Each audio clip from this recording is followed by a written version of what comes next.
Yo, Ty, you in there? Yeah, what's up? Yo, can I come in? Yeah. Bro, what are you doing? Why are you all dressed up? I got an interview. An interview? What do you got an interview for? Disney, man. Disney? Why is Disney interviewing you? It's a new season of Mickey Mouse Clubhouse. They want me and LeBron to be on the new season. They want you to be you and LeBron on the new season of Mickey Mouse Clubhouse? What? That doesn't even make sense. That's what they told me. I got an interview today. I gotta get ready. All right. Well, anyway, just to let you know, the DBG documentary just dropped. What? The DBG documentary just dropped. Hey, is this Mickey Mouse from Disney? Hi. Yes, this is Tyler. I won't be able to make it in for our interview today. I know. I apologize. Something big came up, and it's something I can't miss out on. So, if we could maybe reschedule the interview, that would be perfect for me. Yeah. Again, I'm very sorry.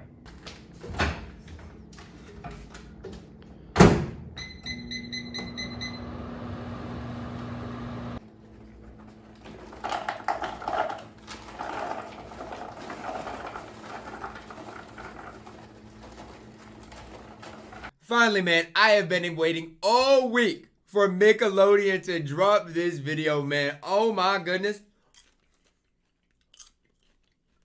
Let's get into it.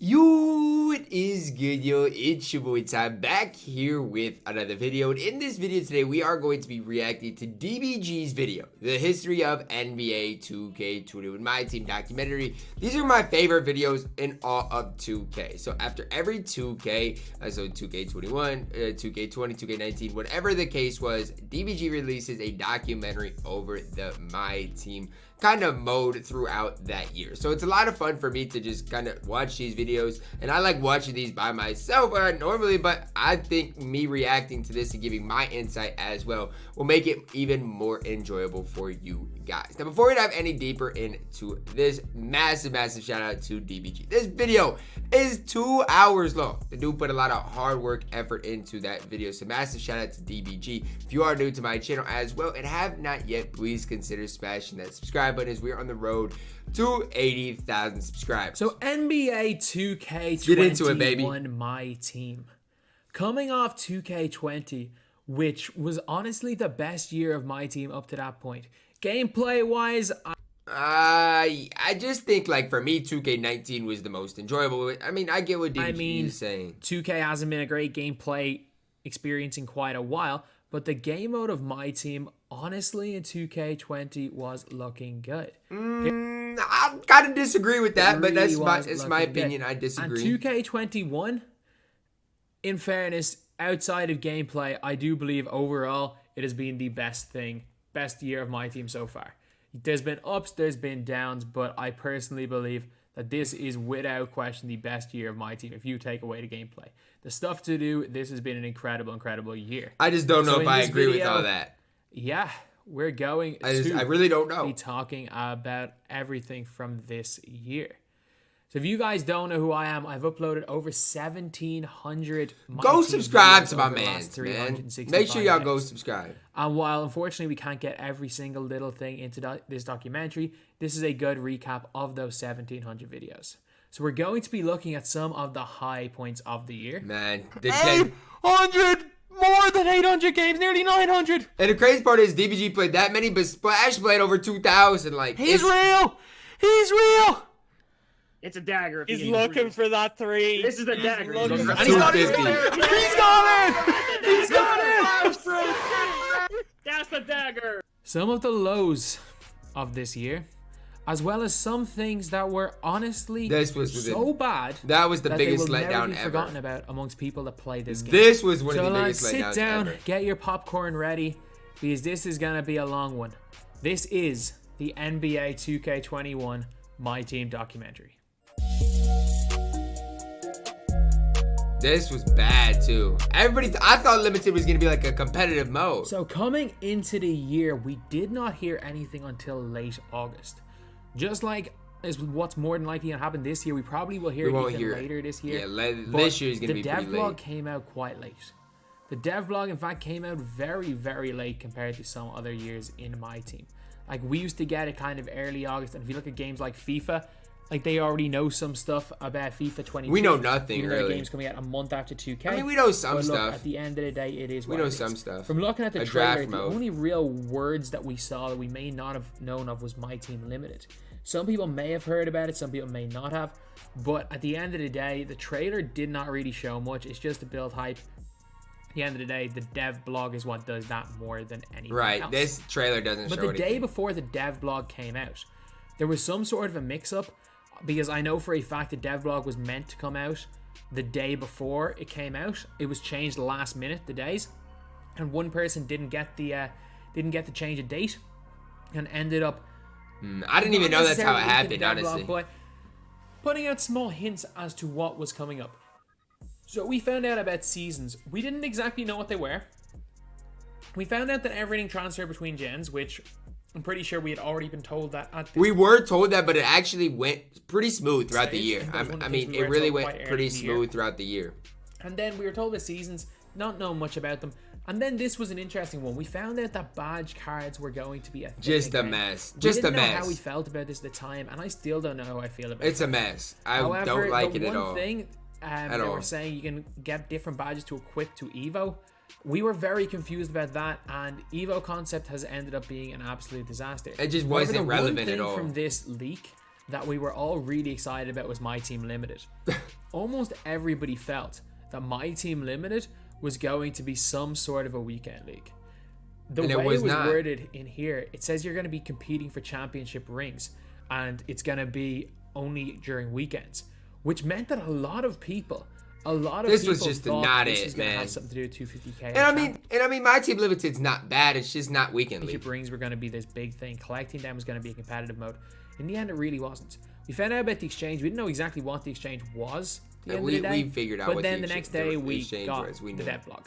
So seasons, we found out a lot more about seasons. And in Seasons my was a opinion, W.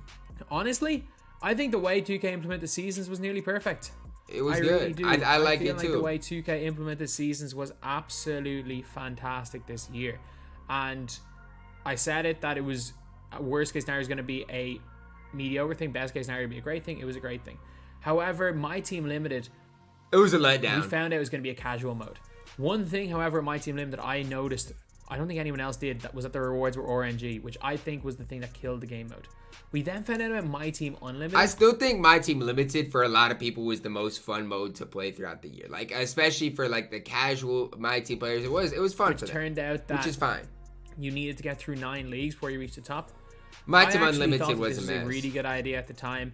In hindsight, it ended up being a disaster, It's but a I think we all were disaster. kind of happy at the time, so I don't really blame 2K too much for that. I just But then hope when it came to the now exchange, it's just it my really- thing is maybe in my team unlimited if they would make the reward card better, it'd be more then it would be fine, but the reward cards are just not was worth not it. So ideal. what's the point? It really was not ideal because it was Same basically thing with like the a Madden exchange. concept, a FIFA We- SBC concept. we but knew that- saw from I some knew of the that's what images the exchange that the was gonna be. requirements were just ridiculous for Bob Cousy. I thought it was just a placeholder, but no, they were just that ridiculous from the start. And then the demo came out on the Monday, and the big thing between the demo and the game, lads, stick or button. Stick That or was button. the big thing. If you guys remember back in those days, no one knew how to dribble. The dribbling was so different. The shooting felt different. You couldn't turn the meter off in the demo, so nobody realized stick or button. Funnily enough, in the demo, it was easier to shoot with the button, but I remember 2K specifically saying that you were going to have to shoot with the stick, so I practiced non-stop with the stick, and obviously it worked out well.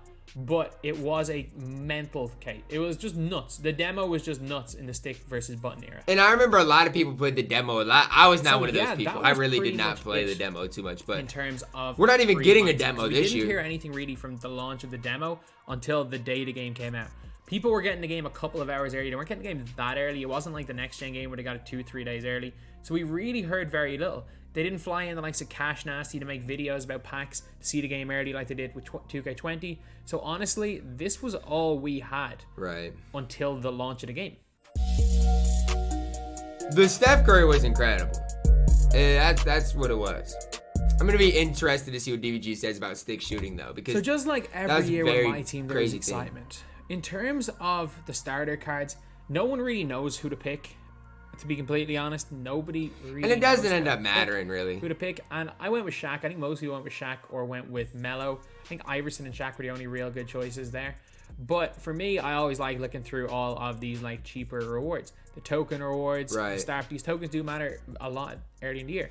Then we've got Triple Threat Offline, where it doesn't go up to 1,000 wins anymore. It only went to 300, with extra wins being added on every season. There's actually a glitch early where if you went to 300 and just kept winning, you get 1,500 per game. And quite honestly, I did not hate this system. It just all comes down to the rewards. Like JaVale McGee was For his terrible. vault reward. That was interesting.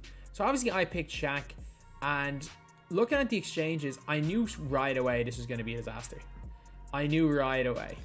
You needed like 2 diamonds for Bob Cousy. You needed 30 bronze, 15 golds, and a certain amount of silvers for a half badge. I did the half badge though. I knew it was going to be a disaster. But this was the interesting part. These, see the storyline rewards. You've got Scottie. The level Pippen, 40 who was reward needed. was insane. And the one thing that I realized very early was that Scottie Pippen was 56,000.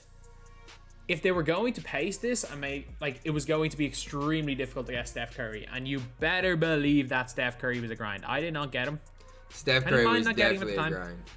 Hindsight 2020, I probably wish I did, because I got Steph, and he was such a fun player to use. Was Such a fun card to use. And it was kind of crazy. Like Steph Curry, 150,000 XP. And that was a then, grind season. As soon as we checked the agendas, we realized just how difficult it was going to be to get that. Well, especially season 1. 1,000 for getting Elgin Baylor to a Galaxy Opal.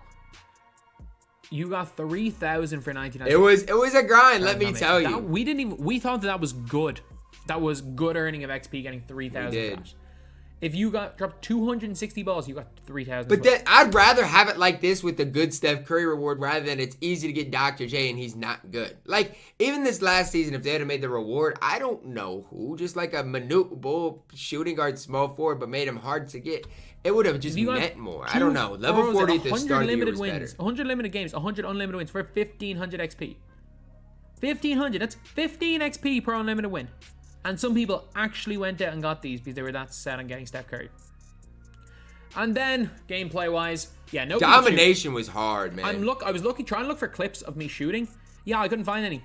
I literally couldn't find any. This was the game. It was Ben Simmons Simulator 2K21. We held triangle. This isn't you ran domination, and you held though, triangle. yeah. That was how you played. Domination was on Hall of Fame for some reason, so no one could beat Domination. And Domination online, it didn't matter. Triple Threat Offline, all people did was hold triangle. And then, funnily enough, it took about 9-10 hours into the game for anyone to get their pre-order rewards. So nobody... Is that true? I think, I don't know. I'm trying to remember if it took everybody that long or only some people. I don't remember the exact any of their VC. It was really confusing. I didn't know what was going on. And then just randomly, probably about 8 or 9 hours into the game, I clicked on, we had 100,000 VC. Maybe that's true. I think that is true. And as well as getting that 100,000 VC, we managed to get the Evo Kobe Bryant.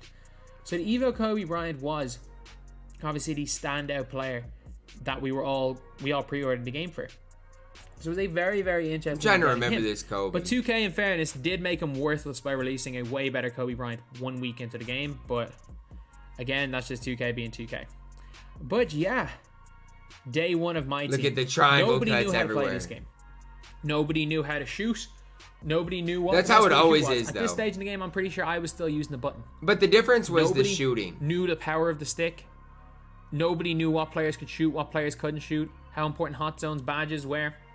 People didn't know you could score in the post. People didn't know if it was better to take layups with the stick or not. People couldn't stop the AI. You couldn't score layups. You couldn't do anything. If you weren't getting something from holding triangle, you were not scoring day 1. So season 1 tipped off with some packs. That diamond, Larry Bird, and then the amethyst, all the amethysts in this set were just tough. Really, really good pack for like the Allen Eastern Houston was Conference incredible. tip-off. We got Richard Jefferson, who was really good. We got Rose, who was really good. We got Lambeer, who was the stick shooting god. If any of you guys Why are we remember. talking about Mo Lambeer? Cheeks was incredible, but then Damon Larry Bird Jones Houston, he's knocked my down God, those in cards, that gold challenge. They was god tier. Western Conference, Richmond Money was Mitch good. was good. Gus wasn't was bad. great for offline. Right, Gus He wasn't run past bad. the AI when no one knew how to beat them. That was about it. That really was about it. There was not much going for that set. But then, a couple of days later, after no one could shoot, they then patched shooting. Which basically meant if you used a stick, you would not miss. Like, you would not miss. You would do it, like, just do anything. It didn't matter. You would just hold down on the stick. It did not matter what happened. If you were moving and you held down the stick, you would shoot some weird step back type shot, moving shot. And you didn't even have to green. Every stick shot went in. I would just run in, lean from mid. Every game was a rage quit. It was nuts. And I remember I grinded 112-0 versus a comp player during this stage. I'm not going to name names, but I absolutely flooded because I used the stick. Like, you would literally trigger crazy animations. You just used the stick and nobody could guard it. 100% from 3. Especially with the Amethyst, Allen Houston, and Mitch Richmond. Those dudes were incredible. I mean, Gary Payton was all right. Ben Wallace was awful. He was not Doug that Christie bad. was good, but overall, Ben Wallace for his like, time was not that bad. They weren't great. But Doug Christie was incredible. The thing is, early on in the year, almost every pack did end up giving us better players. Just like this pack right here. Like, almost every pack gave us better players. Pack Why later on in the video, I stopped looking at every individual pack. Because this set right here, we got Ray Allen, who was great. Kukoc, who was great. Kawhi, who was good for budget players. And then we got Kobe, who should have been great. Kobe should have been I didn't great. really like this pack drop very much, though. So, Kobe Bryant. This is when they gave him. He had they one gave off him range, range. which is fine, 16 golds. But one of those golds was range extender. But that card is turned juice out for early that on in the game. 2K changed it so that as soon as he ended up actually going into packs, yeah, he didn't have range. That was quite a bit of a problem. This is true. That was quite a bit of a problem, not having range extender. And then early on in the game, you couldn't upgrade badges either. 2K patched the stick. So any of us that have been using the stick, it was the weirdest patch ever. Like, it made the stick impossible to use. They did. It literally made the stick impossible to use. So, like, they spent the whole demo talking about how the stick was this, like, gonna be this revolutionary thing. That you're going to need to learn how to use the stick. It was gonna be a new way of shooting. Because I learned it, and then they made it hard again. But then they literally just made it so that you couldn't use the stick. Like, again, I did not miss using the stick. I was one of the best stick shooters in the world at that stage. So, one of the best players in the world because of that reason. But in the end, no, like, you can see it right there. Stick's in a complete wrong spot. But then they also brought in the Zen aimbot, the center script. Oh yeah. I remember people used to have rubber bands that would hold their stick down. This day, when they patched shooting, you could not use the stick with no meter. But then all of a sudden they allowed you using the stick with no meter, which literally brought in the Zens. The initial way shooting was with the stick, it did not allow for Zens. It was borderline. It was too easy according to some people who never actually used the stick. But yeah, they brought in Zens trying to fix the stick. Stick shooting was too easy at the beginning, though. Worst lock-in rewards of the year, Dennis Rodman. This dude was a scrub. But Bailey Howell was not bad. Isaiah Thomas was all right, but Bailey Howell... IT was a good point guard, too. That dude right there, he was God. Okay, let's not gas it too much. Rosen, but he was a power forward. Let's not gas it too much. He was God. It was good. He was unbelievable. He was like better Brandon Roy when Brandon Roy came out. Then we had Manu Ginobili Idols. This drop was incredible. One of the more underrated sets. The reason why it's underrated because Paul George was good. Manu could not shoot. Manu was good. Okay, DBG is gassing it. In like my squad, Manu started for me. Obviously, compared to where he was at in the game, I mean, he's not the best. Like where he was at, name a better shooting guard for this time. I don't know if I can. Like he could do it all on both ends of the court. Paul George was really the highlight of the set, and Kristaps was good too, though. Like this was right out. If this was when people were using the stick, Manu was fine. This is right after the stick. Manu's released even. Paul George it wasn't was good, but it wasn't that. Kristaps Porzingis was the best big man in the game at that stage. He was better than George Mikan. He was. And Patty Mills for the pro on point guards out there. Base 98 Patty Mills was incredible. So this patch of cards right here, September? honestly, will go down as one of the more underrated ones. Now then we got playoff dimers. Dre was good, and Weber was okay. This set kind of was crazy. Like Chris Webber was decent, not decent, but Draymond was far and away the best player in the game at this point. And that's the thing. I didn't lock in for Draymond, and I should have. Draymond, outside of maybe the Galaxy of Elgin Baylor that people evoed up for, was the best card. He was God. Elgin was incredible though. And again, you can see in each of these pack drops, there is a card that is better than the rest and enough better that it's kind of almost meta-defining, game-changing. But now Draymond was different. He was so good. Of the year, especially the start of the year and kind of later on in the year, but the middle of the year doesn't really happen. But the start of the year, you can see it happening. And you can see it right here, another pack drop. That was midweek. This is the Friday. Basketball freaking John. The Brandon Roy stunk. But John Stockton was the best point guard in the game. Forget Steph Curry. John Stockton was the best. That right here was ridiculous. Like, first of all, Dia was god tier. Look at his for stats, anyone man. who's a budget player, because Dia could hold every badge in the game. He was my power forward till like December. And then Basketball John. John Stockton. Dude was so good. It said that And you could upgrade some of these badges. Like, it doesn't show it on here, but you could upgrade his badges. Like, I think you could give him half showtime. You could upgrade his range wasn't range. upgradable. His range was upgradable. Yeah, it was. He had a badge glitch. And then suddenly they let him hold range. But there was a badge glitch at the start of the year where you could just force badges onto any player by just constantly trying to apply them. Just by brute force. But John Stockton, 90 was so driving good. dunks, showtime dunks, gold showtime. This dude Really was good my shooting. He favorite was point guard in the game. Arguably in the top 2 point guards in the game up till December, maybe? He was unbelievable. And then, I'm putting this out there. I'm not letting week 1 DBG. I am not letting it go for the whole video that week 1 DBG not being mentioned. Week 1 DBG is going With the to be stick, mentioned. you were incredible. But then- yes. They fixed triple threat. If you guys don't know, the shooting patch only happened with Unlimited. You could not play triple threat. Triple threat was still people shooting 5% from 3. And then eventually they fixed it. So again, they patched another move over shooting. That is patch number 4, I think, in season 1. Nah, shooting became really easy. Then we got the playoff underdogs packs. You might think, oh, these weren't too relevant at all. But man, Steven Jackson was a god. I don't really remember Steven Jackson. He was okay for the budget people. Dikembe was okay too. was a god. It's just not a lot of people got these guys. You did have to badge up Steven weren't Jackson, very who good. cost quite a Yeah, bit. that's the problem with Steven Jackson. Then The badge him up. Steph Curry. Shout out to Prim Parachute for getting this guy, because this was a serious grind. This was the one of the biggest hardest grind. grinds for getting him first. I'm pretty sure he spent more time playing 2K than he did sleeping for this. Yeah, the Steph Curry journey, grind but, was OD. Man, if only we knew how to actually abuse Curry slide and speed boosting at the time. I think I accidentally pulled off a Curry slide right here. I don't even think I knew how to do it. But the card was ridiculous. It was ridiculous. Like, if there was an inch of space in this game because of the contest system, you just shot the ball green.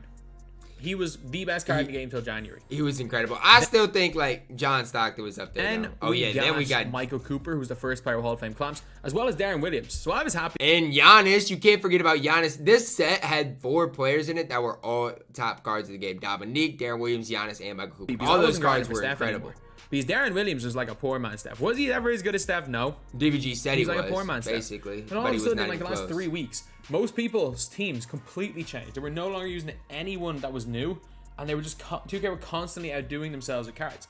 Like, again, this Darren Williams, was he better than Stockton? At the time, he was. But then people found out about Showtime. Right. Before people found out about I Showtime. really put people on the John Stockton card. I think in Showtime. I think I can take credit for that. Time Darren Williams was without I think question I can take better credit than for putting Stockton, people but on people the- realized the- the importance the of Showtime, Showtime so effect. Stockton ended up being better. Then we got the playoff records packs. We got Dr. J in the end.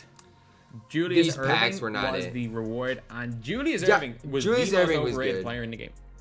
1.5 million. He was overrated just because he only had 23 base badges. And you still had to put about 200k worth of badges on him to make him usable.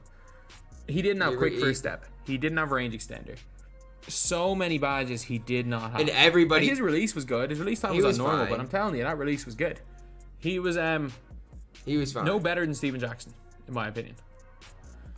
And then there was a patch that broke the game. It legit broke the game. You could no longer search for anything anymore in my team.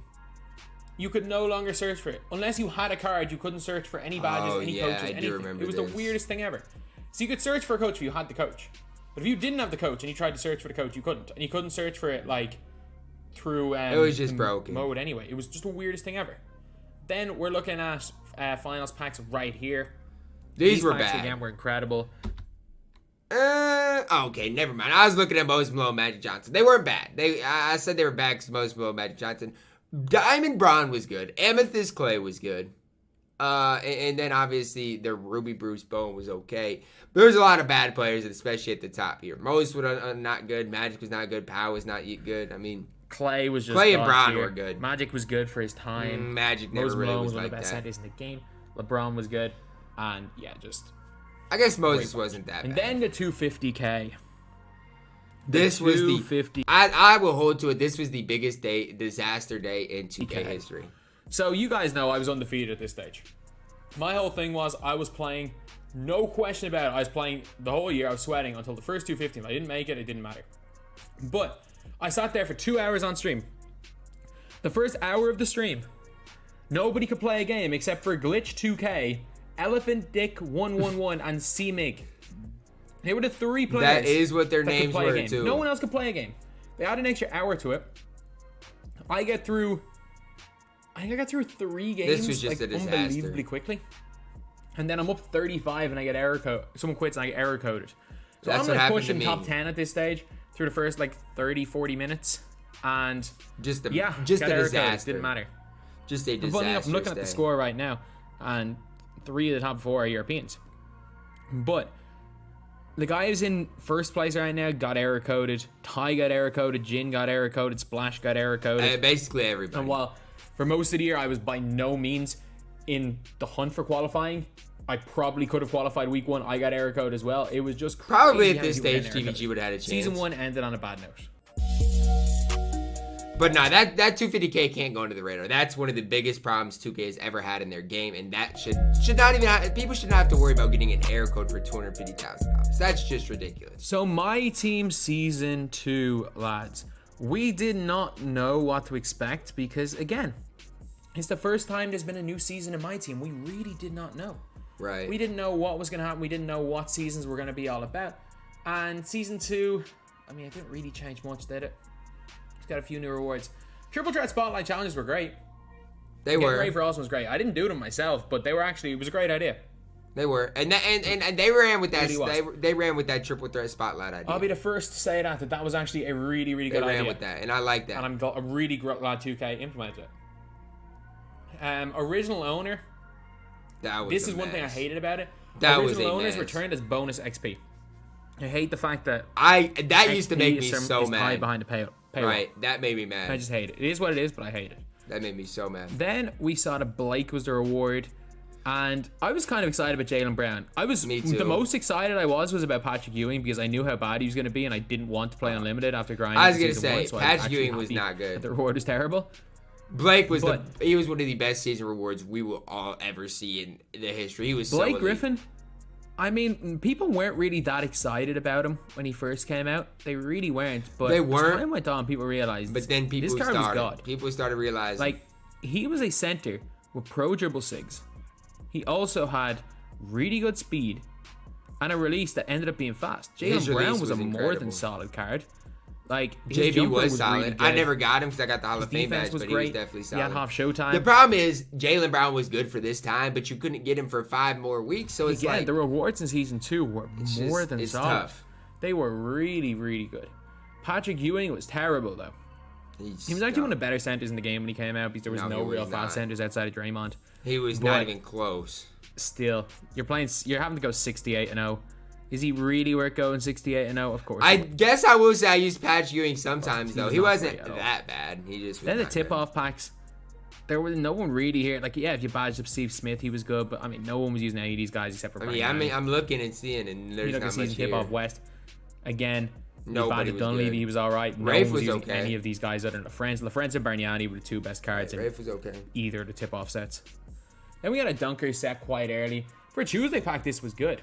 Josh It Smith actually was really very good. Like good. John Wall changed And the John meta. A lot of Wall, people were right. rim running with John Wall as their like But new Wall captain still for was my not team. better than But Stockton. I'm gonna say this right now. This Josh Smith card was so nice. He was good. He had Brook Lopez base, which was all right. Problem is he only had His like dunking a was what, incredible. 79 Shooting was three-ball. good. His defense was incredible. It was hard to. It was just a pity he green got with him. outclassed very quickly. But for his time, he was great. Then Chicken Man Duncan came out. That I mean, card Weirin was was all so right. shit. AK was all right. Gilbert was horrific. He was horrendous. But we can't forget Chicken Man Duncan.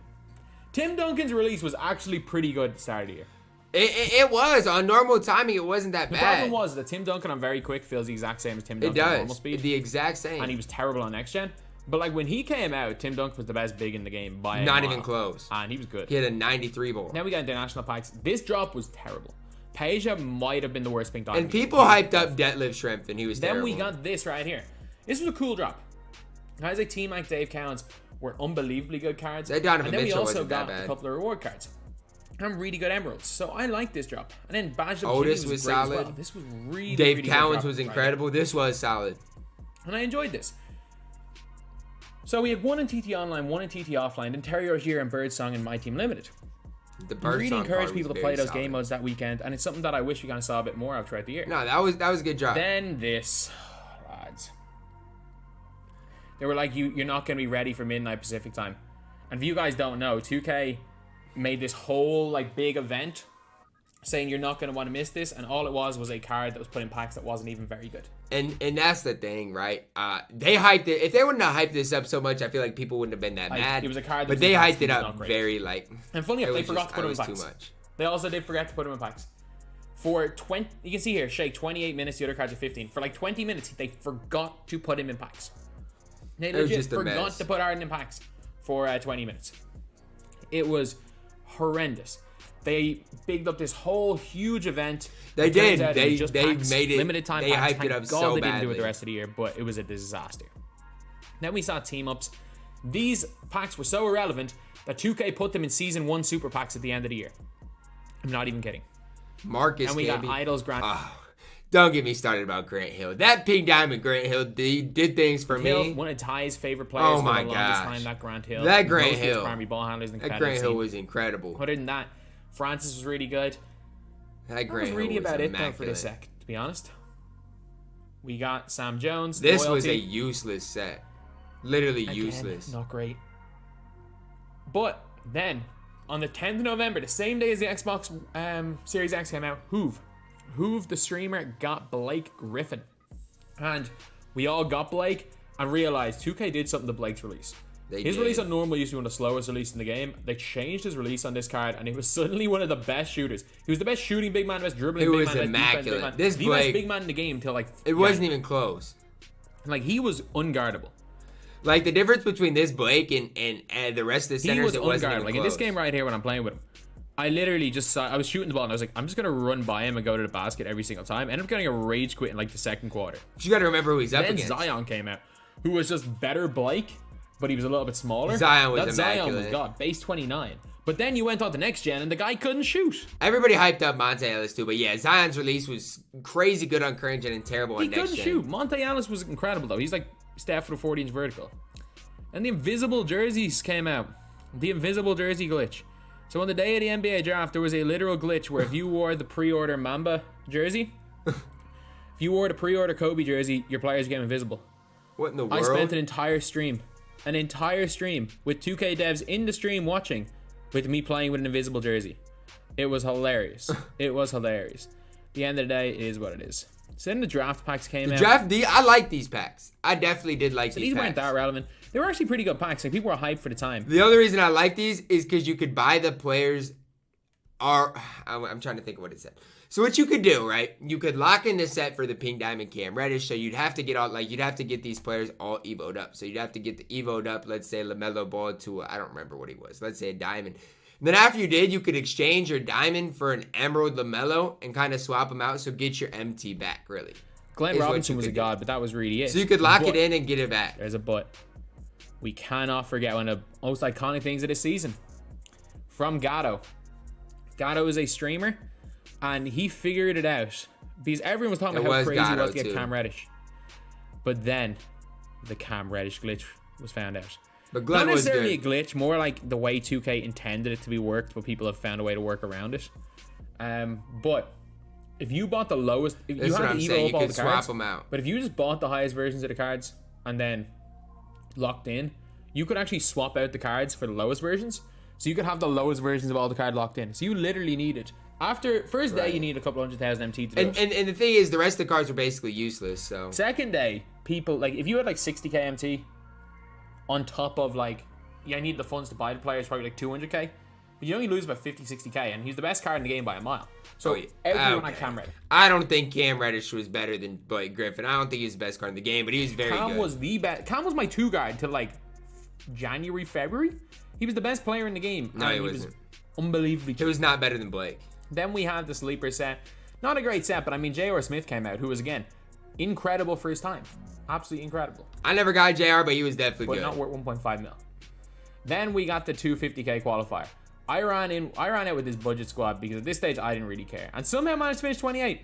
I'll take it. Is this the second qualifier? I'm trying to think if this is the time I qualified. I think it was because I qualified the second week when Blake. Yeah. I will take finishing I think 28 this is when for I the budget squad. qualified. think it was the second qualifier, which I qualified.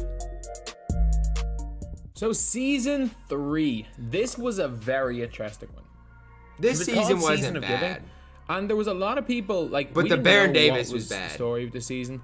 So in the end, they were talking about there being Galaxy Opal rewards, and Baron Davis was meant to be the huge reward. He was. We all knew Baron Davis. Everybody we all hyped knew up he had Baron game Davis base. We so were all bad. really excited about that. We didn't know what the hell the festival was, and funnily enough, in a dev blog that I was sent earlier, they said there was gonna be 5 extra levels. It was reported in so many places, but it turned out that didn't happen and never happened the whole year.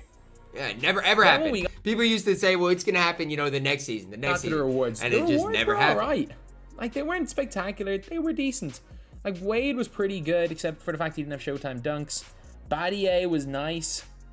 Like, Shane Battier was a very solid player, but again, D-Wade not was having good. Showtime dunks kind of He killed was that still card. really good. But he got him in the end, which is big. He got him in the end, which is the most important He didn't get it thing right at away, the but end he of the ended up day. being pretty good. Then we had Andre Iguodala. He was Iggy was a okay. great defender, and he could Iggy dunk. was He okay. could kind of shoot the ball. He was, if you got him, he was great, but he wasn't spectacular. Gordon, again, if you got him, fair enough. Right. There should be no FOMO The there. rewards weren't terrible, Ja, but they weren't great. Ja was probably the easiest ball drop locker code ever, and he was not good. Jeff Malone, mini T-Mac. And I remember you used to have to get ball drops and get certain players, but if you missed out on a certain player, you didn't know if your chance of getting Baron Davis was over. He was a vault player, and he was not bad at all. Maurice Lucas, This great card was defensive so player. good. From Mo Token Lucas Market. was so good. Connie Hawkins, an actual pretty decent exchange or He was. Ascension Award. He was When the good. festival happened, and I'm looking at it, I remember looking at it thinking, this is just 2K saying a whole bunch of packs are coming out, and that is Kind of essentially what what it the My Team shows. I Festival mean, was. it's really It what it was shows. essentially give us your money. That's the only way I can describe the festival. Then they came out with these like This was weird just ruby terrible. cards of lower rate. And the Ruby cards were like limited to 12,000, I think. So you could get like there was only 12,000 Ruby Giannis's out, I do believe. Some of the great players, and we didn't know what it was for. So they were And it was like basically just limited. so they could be troll cards and packs. That Yeah, was but they were like pretty much it. limited too. It was weird. So 2K, It was weird because they with went for a Euro decent cards, amount. They basically tricked people in the festival into buying Luka Doncic packs. See, we all know you can press triangle and see who the players that are available in the packs are. For all the other players, if you press triangle, you could see all the versions of the cards. But if you press triangle Luka Doncic, it only said available draft day cards. So Sony were tricked into buying That these was packs bad. thinking it was a guarantee That you was get it from bad. Diamond Luka. When in reality, there was a 99% chance that you got Ruby Luka Doncic. 99% chance you got Ruby Luka. But it wasn't all bad. There were some great free locker codes in the festival. See, like that locker this one, code's and then a good. free Diamond locker contract, code that's or big. a festival pack. So you either got a diamond contract, which is like 30k, or you got a basketball. Yeah, that happened. But the biggest thing was the tokens. I don't understand why 2K didn't do this more throughout the year. Like, say 10 token packs. And for, that's like, the thing. It's not hard for 2K to just give starter them players. random tokens. 3 tokens, you got I mean, 2 amethysts and a ruby. they should For do 40 this tokens, you more. got 3 It's just diamonds. like Stuff tokens this at the end of should the have been year done are throughout the just year, but they just didn't. useless. Then we have got 2K adding in a bunch of cards for winning triple chat offline. They did that the first couple of seasons, and then they stopped doing I that like later this. I did like that idea on. too. And again, these packs here, these came out every These 5 weren't days, that which is bad, actually though. not too bad. So they weren't that relevant, but I mean, Like who's that drop's complaining? not terrible. And 2K leaked Pink Diamond Giannis. So everyone began panic selling everything. They tweeted this. They very rarely tweeted hints at this stage. This is true. But everyone started selling everything. Everyone sold their Diamond Giannis. I bought Diamond Giannis for 30k that day. People started selling their Zions, who was the best player in the game. Everyone was panicking, thinking that Giannis was going to be the best player in the game. And it turns out that Giannis Antetokounmpo was basically a copy-paste of the Diamond. He wasn't that much different. There was a little bit of a difference, but it wasn't enough of a difference that everybody should have panicked so with everything. And Rudy the best was player in solid, that though. entire set was Rudy Gobert. I never really three-point liked shooting Rudy, who but he at was the time basically was the best a center in the Tim game Duncan. because he was chicken. I didn't. Okay, he still wasn't better than Blake Griffin. And we got but Walter Davis, who was also happened to be like mini T-Mac and better than Giannis. It was Okay, just he was crazy not about that better card than ended up being. Giannis. Then we got a huge one. Forget about Wayne Dirk. Embry, Eddie man. Jones was god for budget players. He was one of the best cards. in the game. Eddie is a But card let's I not used forget for a Wayne long Embry. time. Let's not forget Wayne freaking Embry. That card He was the start of the ridiculously good. overpowered Vault rewards. He was Wayne Embry was the ridiculously best good. center in the game, and it was not close. I mean, if Blake's a primary power forward, then yes. But Blake still was my center. I played Wayne at the power forward He position. could shoot the ball a little But bit, this but he could- was this super dude could fast. do At it all. Hall of Fame Showtime. Better at power forward, but he could do it all. dunk on everybody. He could handle maybe the not ball better at power relatively forward. This well dude with was 86 just ball ridiculous. handle. He'd go quick for his step. He had decent length. He was unbelievable. And for winning Triple wasn't Threat he online good? games, you got a couple of rewards. I didn't mind this. Like, again, isn't that relevant? Not really. Kiki Vandeweghe was one of the best shooters in the game for his time. It wasn't But good, though. It's something that I would have liked to have seen a few more times throughout the year, but they did give a And lot it's of just, free content. it's just like the little things, though. It's like, that doesn't hurt 2K Then to the do. 12 days of giving. Oh, lads. We had so This much was hope. This was We had terrible. so much hope for the 12 days of giving, and it was nothing. This was terrible. Like, I remember seeing this. Obviously, this is like gassing it. Like, this is a concept saying that we're going to be getting an Opal at the end. We obviously weren't going to. Yeah, this but I is- at this least was thought never gonna maybe happen. we were going to get something decent. I'm almost certain that the only thing that I got was one ruby and a bunch of balls. No, this was terrible. Ornament balls. And the worst thing with the ornament balls, they didn't even discard for the 300 MT like other basketballs. They discard for 1 MT. It was One. terrible. Then we got the double take packs.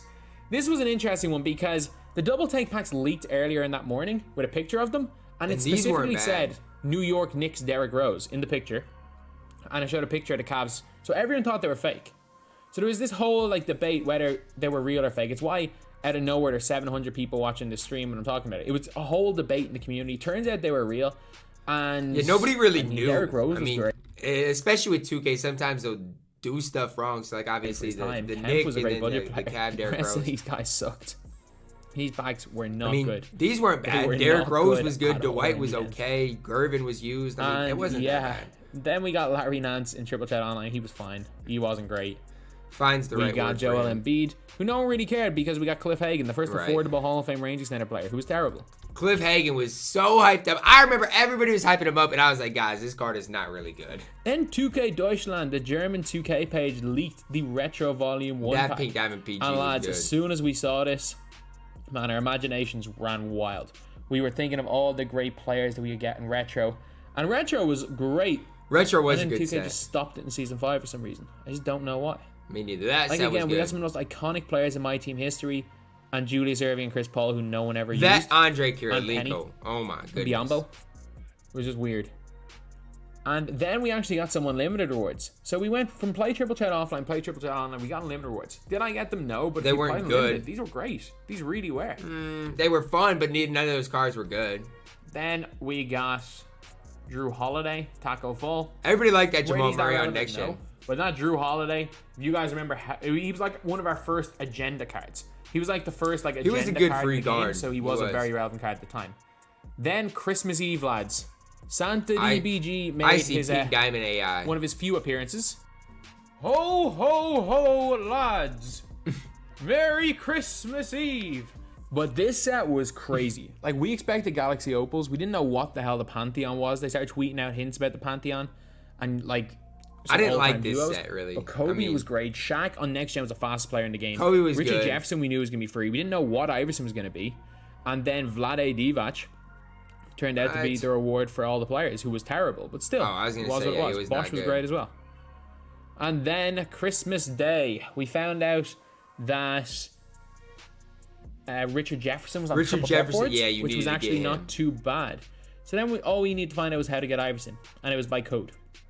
You got an Iverson in a locker code. Right, and I not didn't everybody realize got Iverson. There was going to be like so many opportunities to get Allen Iverson. And because I was going for Baron Davis, I was so happy. I was so happy getting Iverson. I think I got like 4 Iversons on that one account. That's what I'm saying. There ended up Then we being a lot got of Levine on opportunities. Stevens Day. I was surprised they gave us a packs on a Saturday day after Christmas, but man, this Levine was incredible. Yeah, they did give us they were consistent every certain amount of days we got those Right packs. after that, we got the final Idols one set. This is the last time. I remember this day vividly and honestly, guys, I was stuck because I was somewhere on Thursday night and I saw the Galaxy Opal Chris Webber. And when his stats first got released, I was like, okay, this card's not very good, but he was good. That Chris Webber was good. I was more excited about Magic Johnson. Anyone though. really cared about Idols, because Weber was bad and then he was good. And Right. you guys can see it right here. It's because they switched Like, his Weber lateral was base quickness. 22 I and a think. horrific upper. And then Mike Starr was in my chat and tells me to refresh. I refresh and suddenly he has Kemba Walker with Rudy base, a better behind the back, the Pro 1 escape. It was He his. became a it was. god. I think his lateral And then quickness the for most me that was more disappointing than card anything. in my team. If Baron you spent Davis your was time so on this disappointing. getting You're exactly this right. card The right dude here, was I so feel sorry for you, because disappointing. I'm someone who did it as well. Baron Davis. So Baron disappointing. Davis. They didn't give him hot zones in two of the most important spots. He had half Showtime, but No didn't have Showtime Showtime dunks. dunks. He had Steady, which meant he was bad for current gen. He was small, which meant he was bad for next gen. He was fine. He was my starting point guard for a while. I never Considering used the him. hours I we got put him in, and never expecting him used to be the him. best player in the game, he was not in the top 6 or 7 point guards in the wasn't. game. He really wasn't. He really wasn't. And he was a free Really card, was. so I'm not surprised with 2K. And then, lastly, to end the season, it This was like terrible. the worst value card in the game in Will Chamberlain. And you'd be surprised by how many people got the that worst Will value card in Chamberlain. the game was He was because terrible he actually value, was though. not bad when he came out. Like, he was the best center in the game. But the first 3 weeks of season 4 had 3 centers that were so much better than this Will Chamberlain. So many people locked Right. in 1.5 million MT because And he then was Will the just biggest, got most dominant center overshadowed. in the game as he was great. And then within the next 3 weeks, Will there was were never 3 worth it, centers though. that were significantly better than him, and he couldn't even play power forward. It ended up being a disaster for anyone who locked in for Will Chamberlain.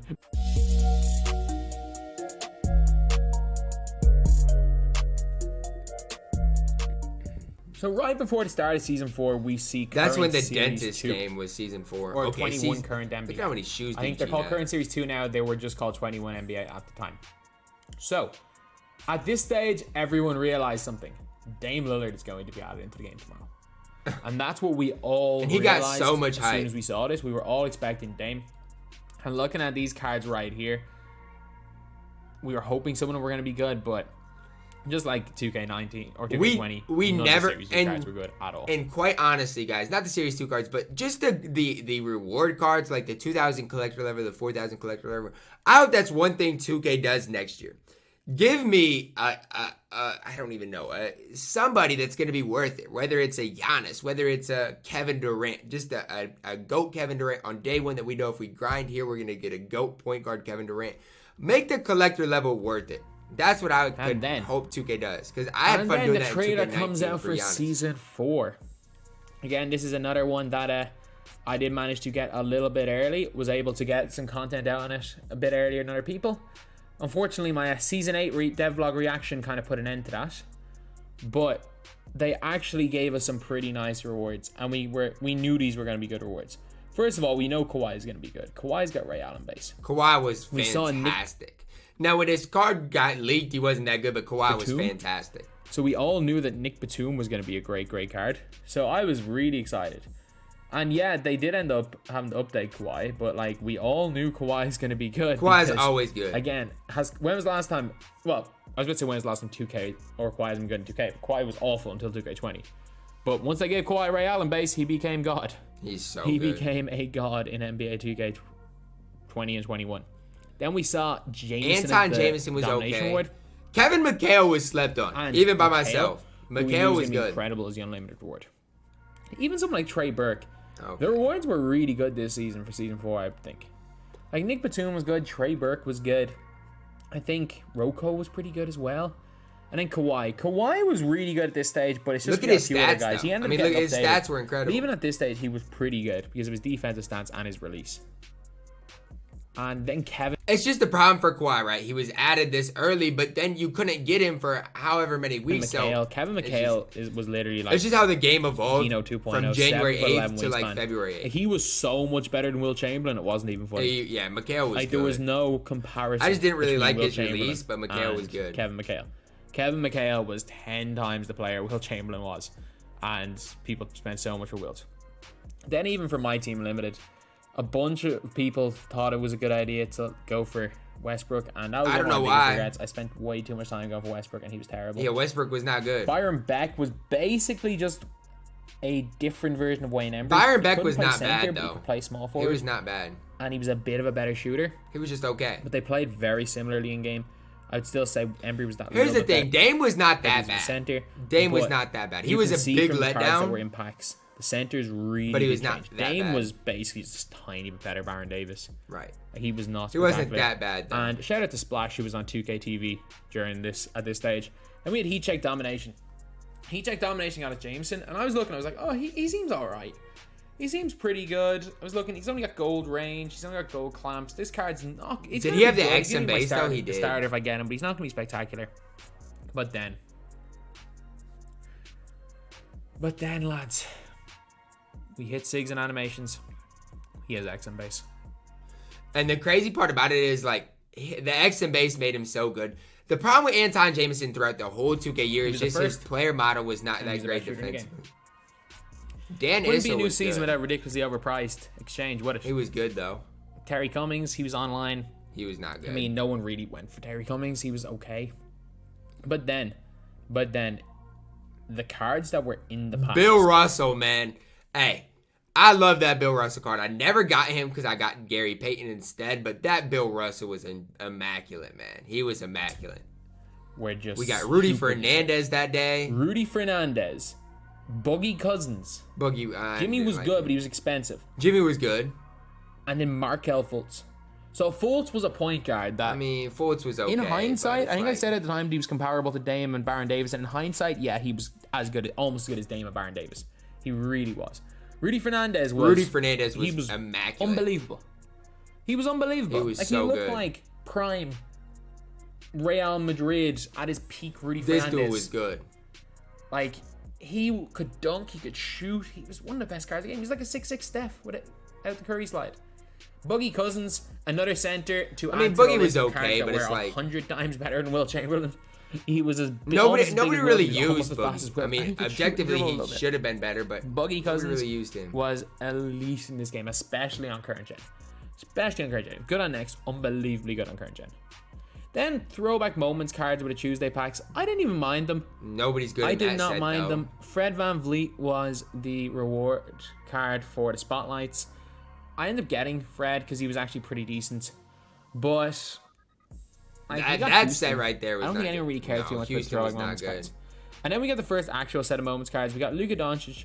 And then we got Jonas Valanciunas, who I actually thought was kind of cool because he was a moments reward, and he actually ended up being Let me see an this Oscar. Luka again. I Oh yeah, this is a big Luka Doncic. You really card. like that. Then we The point No, guard Luka. Luka. That was big. Luka stats wise looked great. He could hold clamps. He could hold a lot of badges. He was fast. He was one of the better tall point guards in the game. But then people remembered he at the time had got set shot 19. That's the big thing. They eventually changed it though. Right before 250K, they changed it, and I thought about running Luka as my point And guard. basic dribble moves. And which was 250. not good. Then they leaked this. And again, everyone thought it was fake. And it was the Idols pack for Anthony Davis. So again, I was sitting there, 1,300 viewers, wondering whether it was real or fake. And they obviously turned out to be real. This set was good. So AD this was one of the best incredible. pack drops we've ever had. For the budget guys, Tony Roten was one of the Tony best point Roten guards in was the game good first time. too. Yes. And he was He was 1K good. empty. Granger, incredible. Oscar Robertson may be the best point guard in the game at his time. He's comparable to Wade and Payton. And AD was the best big man in the game. Oscar is not the best, for but he was soon. okay. Like Tony Roten had Trey Burke base. If you could green with Tony, he was unbelievably fast. A 6'6" point guard. And if you could, Tony Roten if you was could green good. with him, he was ridiculous. Danny Granger, 7'1" wingspan, 6'9", one of the best releases in the game, 90 speed. Defensively, he left a little bit was to my be two-guy desired, for but the he was longest good. Granger Danny Granger wasn't was good. incredible. Oscar Robertson, you could definitely argue he was the best point guard in the game. You could argue it. He was I don't think so. Probably but not far off Wade and Payton, and you could maybe argue he was better if you used the Curry at all. And then Anthony Davis. AD was There's a reason why immaculate. every team used him in 250K. He was the best big man in the game until probably like Moses, which was season 5. Yeah, but I don't even know. AD might have been better than Moses. He was just- AD was so good. Just crazily good. He was really good in game. And then 2K patched Luka Doncic. That's what jump I'm shot. saying. The So new Luka Luka was Doncic, good. he had a weird set shot on current gen, and he couldn't dribble the ball on current gen. But if you went on to next gen with Luka had the Pro 1 behind the back and the Luka Doncic signature release, which isn't great, but it was all right. Not quite the XM Doncic, but it was all right. But then out of nowhere, 2K gave him Pro 1 behind the back, which is the same dribble 6 he had on next Now gen. Luka became And they gave him good. base 29, which is a He good became release. good. It's the first time 2K did that this year. And then this patch, or Junior this Bridgman was bad. batch of Ben packs came Gordon out, was Or okay. Ben Gordon. Ben Gordon had like range extender, half climbs. Right, Ben Gordon could was dunk solid. on everybody. People He was were- like the first of the modern People were point guards. using him. And then he was only a sign of things to come. Because the next day, this guy came. That Terry Dishinger was incredible. The guy who won Rookie of the Year as a part-time basketball player. The guy This card was who was a incredible. dentist. But nobody could get him. Terry freaking Dishinger. And we all lost our minds. Splash Edition played 2,500 games this guy. Yep. I played 900. I think I played, what, close to 400 maybe? 35 games played. I played between like 3 different accounts to get this guy, trying to get him. Look at how good he is, Dishinger though. Was the best card by a country mile in my team. It wasn't even close. He was even better than Kawhi before they updated Kawhi. He was the best. Before they Terry updated Dishinger Kawhi, yeah. was the best. There's a reason why some people played 2,000 games. And then to outdo Terry Dishinger, we then saw this set was following incredible. day. Inferno packs. This set was Inferno it packs was got deep. It was incredible. completely leaked by 2K. It was immaculate. Leaked in quotation marks. So everyone got hyped. Everyone began selling everything. And normally when this happens, the cards are not as great as they seem. The packs aren't as great as they seem, but nah. Inferno packs were as good as they seemed. Like, yeah, JR, who's basically the same as the other JR. You got Braun, who's incredible. T-Mac, who's incredible. I never really locked in for Hondo, but everybody loves Hondo, too. Like, Inferno packs. The Ben was cheesy. Some of the best cards in the game. We, first of all, like, you can even see, the cards looked insane for their time. They do. Like, everything's on fire because, man, like, the least relevant card in the set was probably Festus Ezeli, who was terrible. But other than that, like, Ronnie Brewer was like... Even the Evo Brewer was okay. He had the same release. I used him on my No Money Spend, I Terry think. Dishinger. He was like poor man's Terry Dishinger. And the thing is, you could Evo him up and he became a really good card. Jared Jack was the same. Base 3. He became a god when he Evo'd up. He did. That's something I like to start of the year. A lot of low overall players ended up getting Evo cards. Even if you didn't Evo him, he was still really good. Those two guys were definitely like that. Both those guys were limited gods for the longest time as well. I really thought both those were good cards. We had a Flalo. But yeah, just for budget ballers, he's the Manu jump shot, but he had... I did not mind the Manu jump shot as much as Michael Porter DBG Jr. offensively, especially on next I gen, did not like MPJ. was one of the best cards. I never liked MPJ. Like, we've all been cooked by Michael Porter Jr. on next gen at some stage. I'd never played next gen, Hondo. but I mean... Like, LeBron was great, T-Mac was great, but Hondo was Hondo. In the right hands, Hondo in the right hands, you're right. I never locked him in, so I can't really say much. But I'm trying to think. He was better than Dwayne Wade in 2K20 in the right hands. In the right hands, absolutely. John Havlicek, base 98, dunked on everyone. Everyone could get showtime, could play defense. He was good. He was absolutely good. He was the man for splash in 250K. I like T-Mac more, but Hondo was good. He was the player. A lot of great cards in this set. None close, in my opinion, to that Hondo card. Who was just... I mean, Hondo was the best. I'm not going to sit here and lie to you guys. Then during the week, I need to actually showcase this card because he was terrible. He was not that bad. He was 300K. He was not worth that, but he was not that bad. And some people saying, oh, you need to get him for the final reward. The final reward was Klay Thompson. This guy was 300,000 MT. He was a 6-foot tall point guard. Look at him. With J.R. Smith base was mediocre. Chick man. And a freaking catapult. He was chick, He had though. a catapult release. He was chick, though. Was 300K. I ain't gonna lie. He was not that bad. Like, this is... 300K is too much. Spend packs on anything. Jameer was not bad. Then Terry Dishinger. You guys can see right here. I'm up to 300 games. Chicken man Jack came out. Jack was While he was so not good. a dentist like Terry Dishinger, he was in fact a lawyer. So the dentist and the lawyer. Jack Marin was like a slight bit downgrade on Terry Dishinger. Slight bit. But he I was mean, good, everyone wanted the lawyer. I got Jack Marin so straight good. away. Took me ages to get Terry Dishinger, but you better believe I was using the lawyer. He had He was Larry good. Bird Larry's base. lefty. He was a shooter. He was smooth, He could dunk man. on everyone. He had showtime. Jack Marin He was He smooth. had all the hot zones. He was just crazy. And we got a good bunch of moments cards. Like, again, season 4 was really good. The free for moments cards. Sabonis was They actually good. cared about moments cards in season 4. Rudy Gobert, Demantis Sabonis, Tobias Harris, Norman Powell, LeBron. No, and this again, was a good some of the drop. free guys like Demantis Sabonis were really And even solid Norman cards. Powell, right. They were not bad at all in the game. And then another week. This is kind of a hyped up drop that was just none of these cards were really like that's that. better than Wilt, and Dino was also better than Wilt. This pack, Hakeem this was pack good. right here really he did was kind of good, change. but- Hakeem was good, but he didn't really change the game at all. So for anyone who really wanted a budget small forward, Brian Russell was great. For good. anyone who really just wanted Dino Raja, just this dominant rim running or just ball Dino handling, was running to the okay. basket center. Dino He was could speed okay. glitch, he had a I great never really release, he had loved good Dino, range, but he was had range, he okay. had whole clamps. He had 51 gold badges. Like, you could make the argument he was the number 1 center in the game, or number 2 center outside of AD. No, you And can't. Jeff Petrie. No, you can't. For those of you that didn't, That Dino like me, is that didn't hyped up get too Dwayne much, Wade. right there. Jeff Petrie is basically Dwayne Wade without Showtime and the chase down blocks. Was he anywhere near as good? No, but I mean, He was a great fine. People alternative. tried Petrie using him. He was a just god really alternative. wasn't really. I mean, wasn't quite to And that then the level. first Opal Moments card came out. Freddie Fred was VanVleet. good. Was Fred VanVleet good? No. He was good. He was not bad. Okay, he wasn't good, but he was not We bad. got retros. This was a fun drop. This right retro here. pack, like again, retros were the most hype things in the game. This when they was a came good out. drop. And then they just stopped.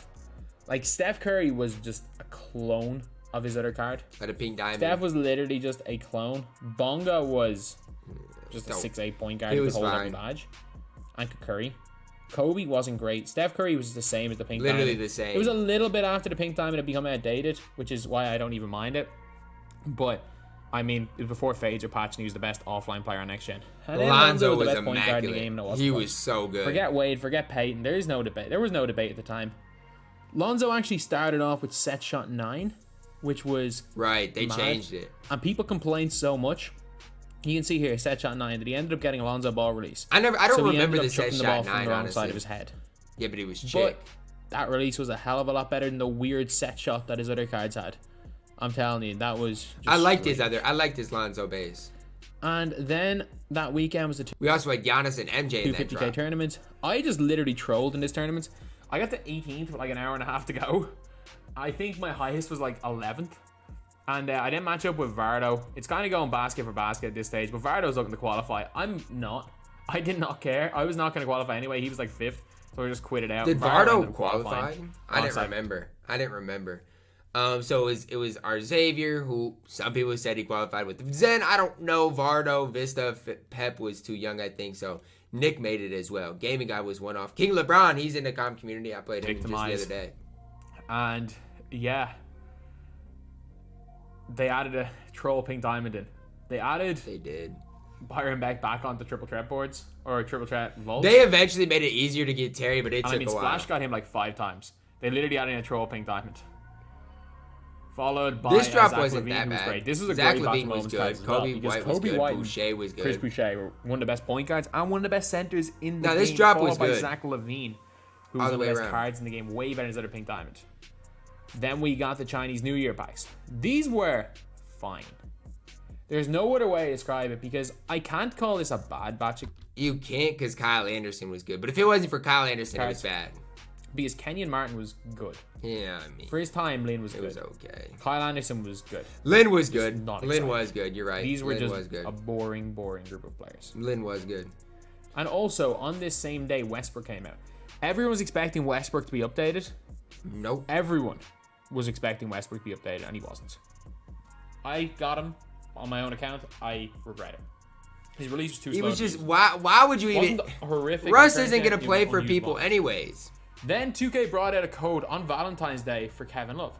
It was just random that on a Sunday, 2K put a I card mean, but into it's the game. Valentine's Day. I don't. And it was the Valentine's locker That's code fine. from 2K17. They ended up putting him in as a retro card. Was he good in game? No, he was terrible. But it's the thought that counts, right? This stream was iconic because this happened as well. 800, More than 800 games, nearly 900. He's real. He's real. So and the last so week many of season people. 4, Yeah, Sean imagine Marion going ended up for coming Sean out. Marion. And Sean Marion was a card that If you can use that Sean Marion with that release, I grinded for. I thought, but no, you the know Terry what, Dishing Sean was Marion's incredible. going to be good. It's an incredible 2K card to aren't get. going to make Sean Marion a reward and not completely juice him. And I mean, I was right and I was wrong. He wasn't bad. He was bad. Like, he was nowhere near as bad as some people said, but his release was pretty rough. Sean Marion was bad. His release was rough. He wasn't the fastest going to the basket, but I didn't mind him. Do I regret grinding for him? Of course I did. I think everyone who got him regretted grinding for him. I but told nobody to grind for him. that bad. He I was guess. bad. A card that was definitely everyone regretted getting was this guy right here. Was Galaxy Opal Klay Thompson. Like this guy. Didn't when get he him came in, I'm out, so still glad. he couldn't go to the basket. He literally. He was probably so He caught knocked the ball. out. He in the would be catch able to and catch shoot, the ball though. and shoot it. But it's like at this point That we was have it. Tracy McGrady, so what's the point of running He Klay? was 1.7 million. And 3 weeks later. 3 weeks later. 2K brought out a diamond card that was the exact same. The Diamond Klay. For 10K.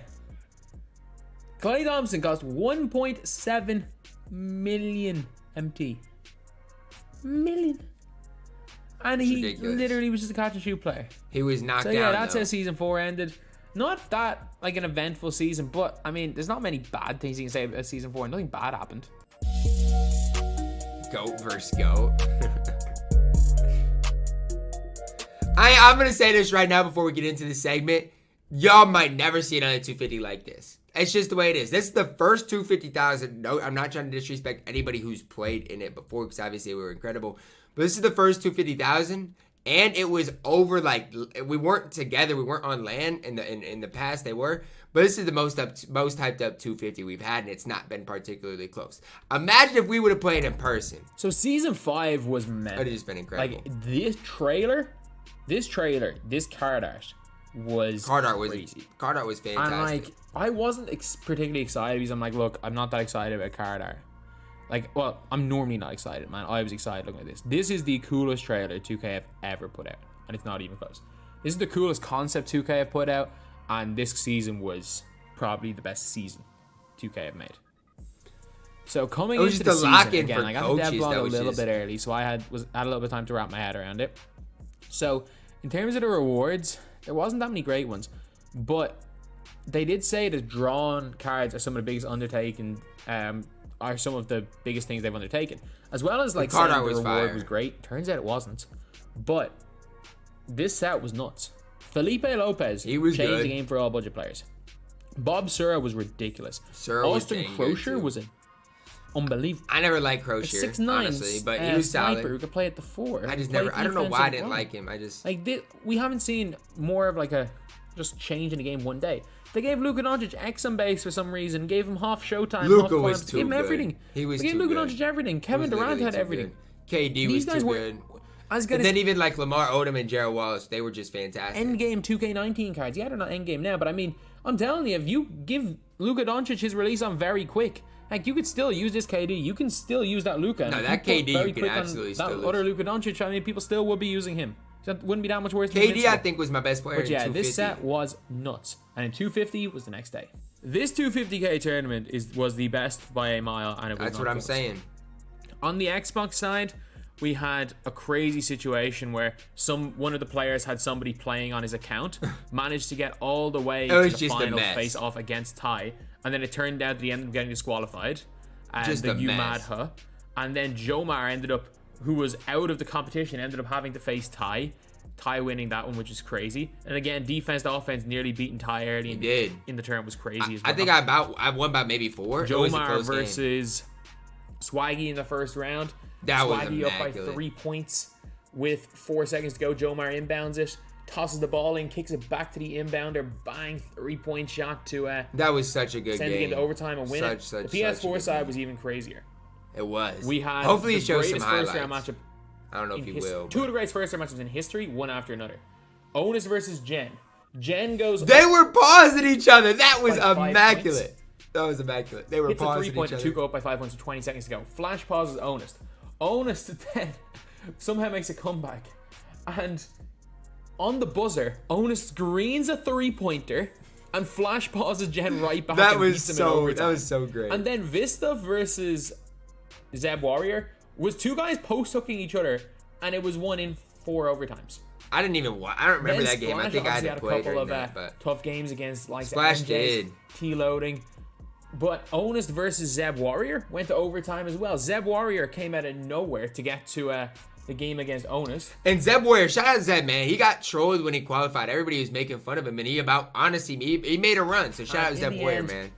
Because he qualified and ran Ralph Sampson. So Zeb Warrior ended up doing was hitting one of the craziest step back shots to what looked like win the game, but he had his foot on the line, ended up sending it to overtime and losing in overtime. Remember that. So Jomar, probably because I was so locked in this day, though, obviously just wasn't in it against Ty. Ty got a lead early and managed to pull it out. But Splash versus Onus was one of the best games. That was an incredible game. And again, a clip from the start of this entire video will show that.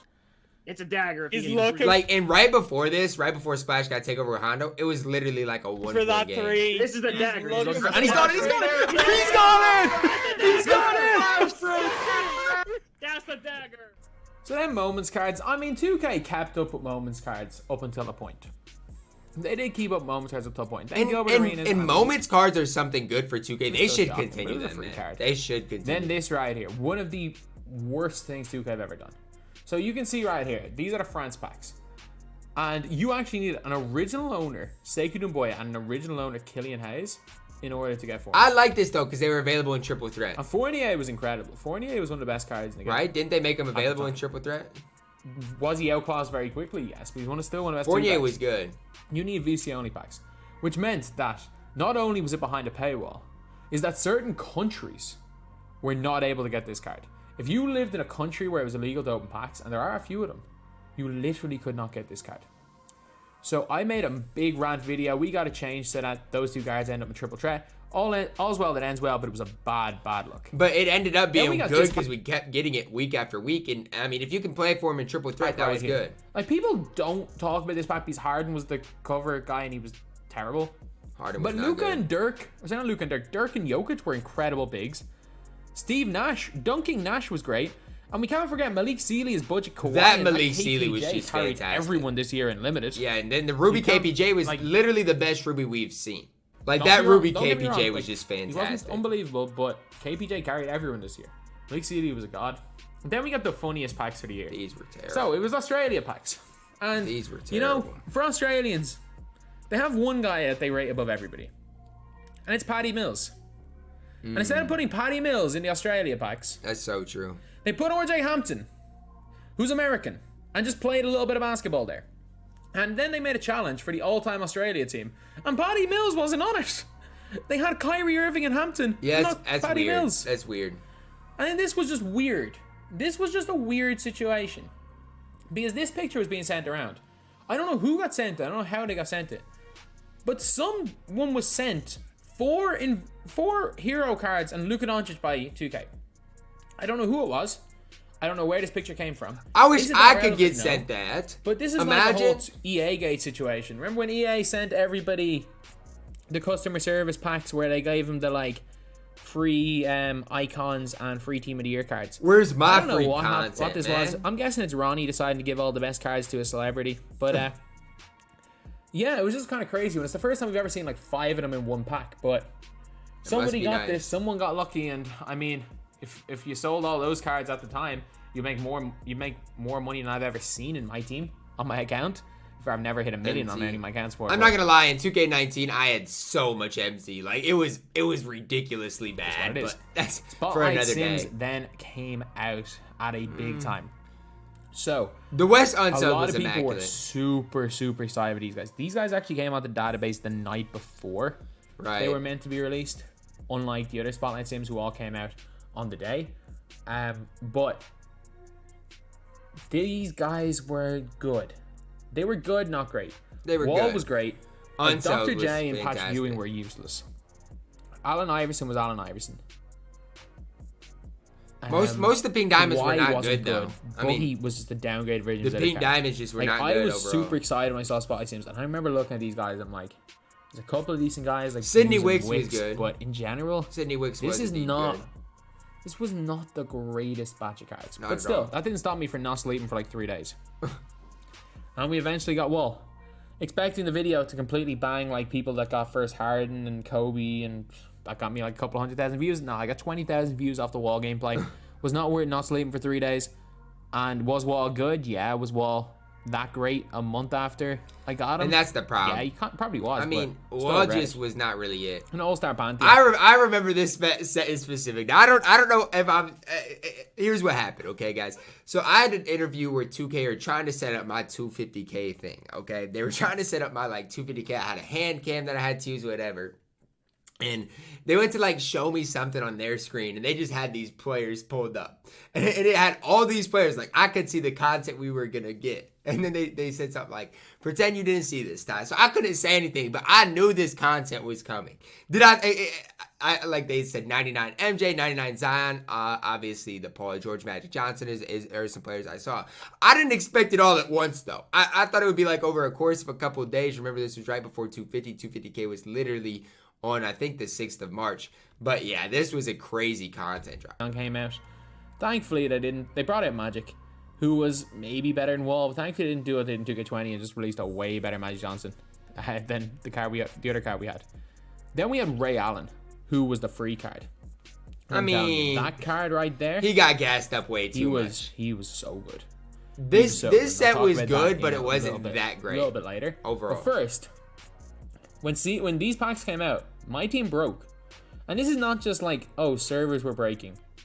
This was a weird situation. I don't even You weren't remember even this, getting error honestly. code half the time. It was just loading. But the game completely broke. But some people could get in. And if you got in, you made hundreds of thousands of MT.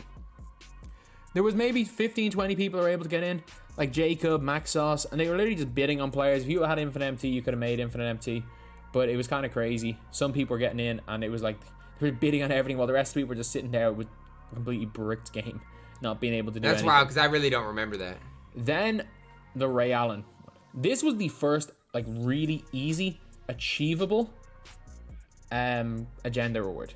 That Ray Allen was Like hyped you can up see way all too these much. they're I'm like sorry. quick challenges. You can do them all. Maybe on fairly next gen quickly. he was You can do good, almost all but- of them 50-point triple chat challenges, and they were all fine. They were all doable. Took about an hour to get them done, which is still a decent amount of time, but also not too long. And then you got a Ray Allen card out of it. Again, I were mean- people that like excited about Ray Allen? Not really. He was gassed But- up too much. At the end of the day, Ray Allen was next gen god. He Maybe was. on next Like, gen. again, I got this guy the day Still of not the better 50K than- finals, I mean- and I just remember how excited I was just shooting around with this guy. His card art looked insane. I can't really say much though, because I didn't His play shot no was next unbelievable. His gen dunk was good. His 3-250. defense good. The only problem was no quicker shifty, but he was unbelievable. 250K final. Goat versus goat. Game I need to just go back and watch this. Like this was just one. wild. Ty versus Splash. Now right now you guys can't see the score, but I'm down 8. Splash pulls away at the end. After Ty, I don't know. It's probably fair to say throughout most of game 1, Ty was probably playing better than Splash. Splash got a few lucky breaks down the end, and Splash pulled through. I think game 1 I outplayed Splash, and game 2 Splash outplayed me. Splash won game 1, I won game 2. Splash Green, a couple of huge shots. You can see this one here to make it a 6-point game at the very end. I don't know why he pulled for the shot instead of taking the foul. Me neither. But he managed to win game 1. But then, for some reason, 2K made them wait like an hour or like 4. I'll never forget this tweet. I'll never forget this tweet. I'll never forget it. I'll never forget it. I'll never forget it. I'll never forget this tweet. I get on Twitter because we have an hour, obviously, and Splash tweeted this. I said, But he Oh, managed to win okay. game 1. But then, for some reason, 2K made them wait like an hour or like 40 minutes between the two games for no reason.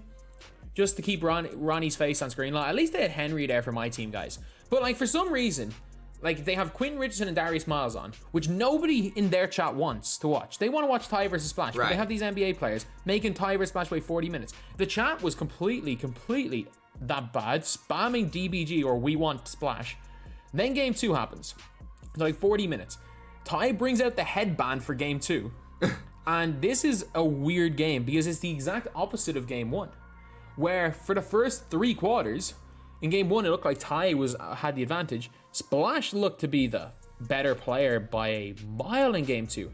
Ty was all over the place. And then Ty somehow in the 3rd quarter of game 2 went on a bit of a run, got a little bit of a lead, and yeah, my hit a chick, huge, that's huge green. shot right here. That's green. Look at to make me. it a 4-point game, and Splash goes and hits Yeah, that. he came back. It's a 1-point game. Y'all can't see it, but at that point, it was a one. To At make this it point, a it's 4-point after game. this, And it's a Splash goes 1-point and hits game with that. a minute left. Splash did. Couldn't find a clip. Splash. I'm did down go and shoot a 3 full right now. with I'm up 3. Kawhi Leonard. Splash but chucks a that shot heavy. right there was a tough miss. And then they made them wait even longer between game, or maybe not wait about 15 minutes between game 2 and game 3 to show off cards that we didn't care about. Like, I don't understand why they put on all this show when we really just wanted to watch Ty versus Splash.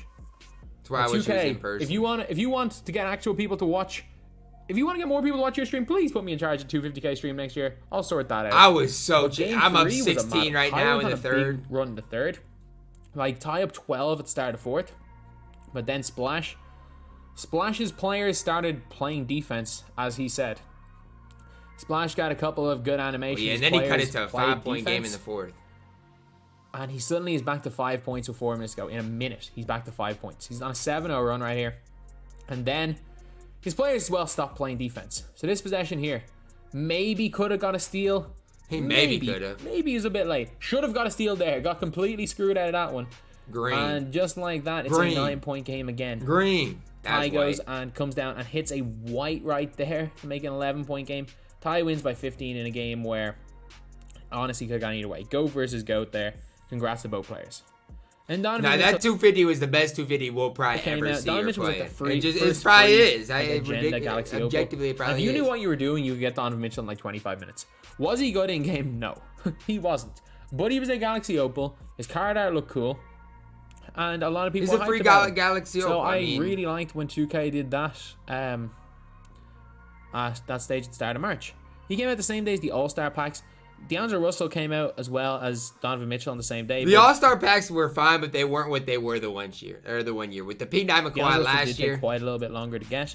The All-Star cards, I mean, Steph was copy paste his diamond, Dame was copy paste, Simons was all right, Giannis was a copy paste his pink diamond, and Domantas Sabonis was a tiny bit better. Like these guys were all basically copy paste cards. Right. They weren't what they were. But the next day, Spain packs, and one Carlos Navarro. This dude, One Carlos Navarro. for his time, was good. He was just better He was than a Wayne cheese Wade. ball.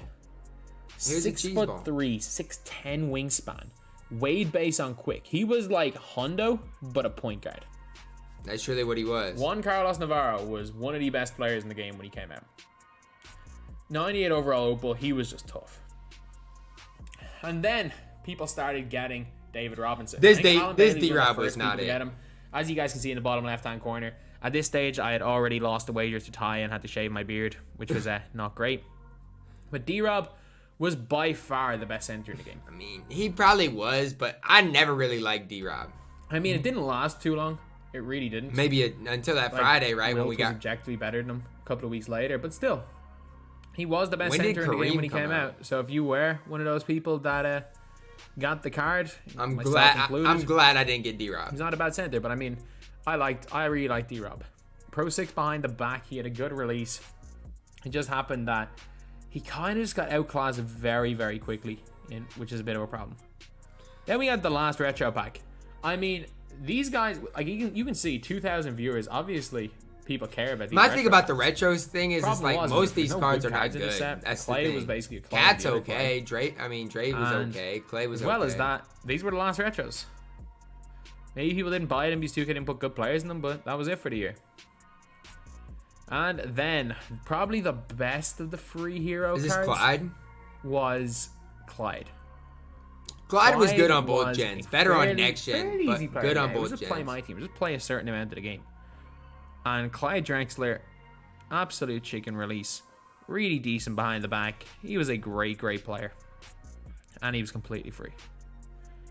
And 2K went back to Moments cards.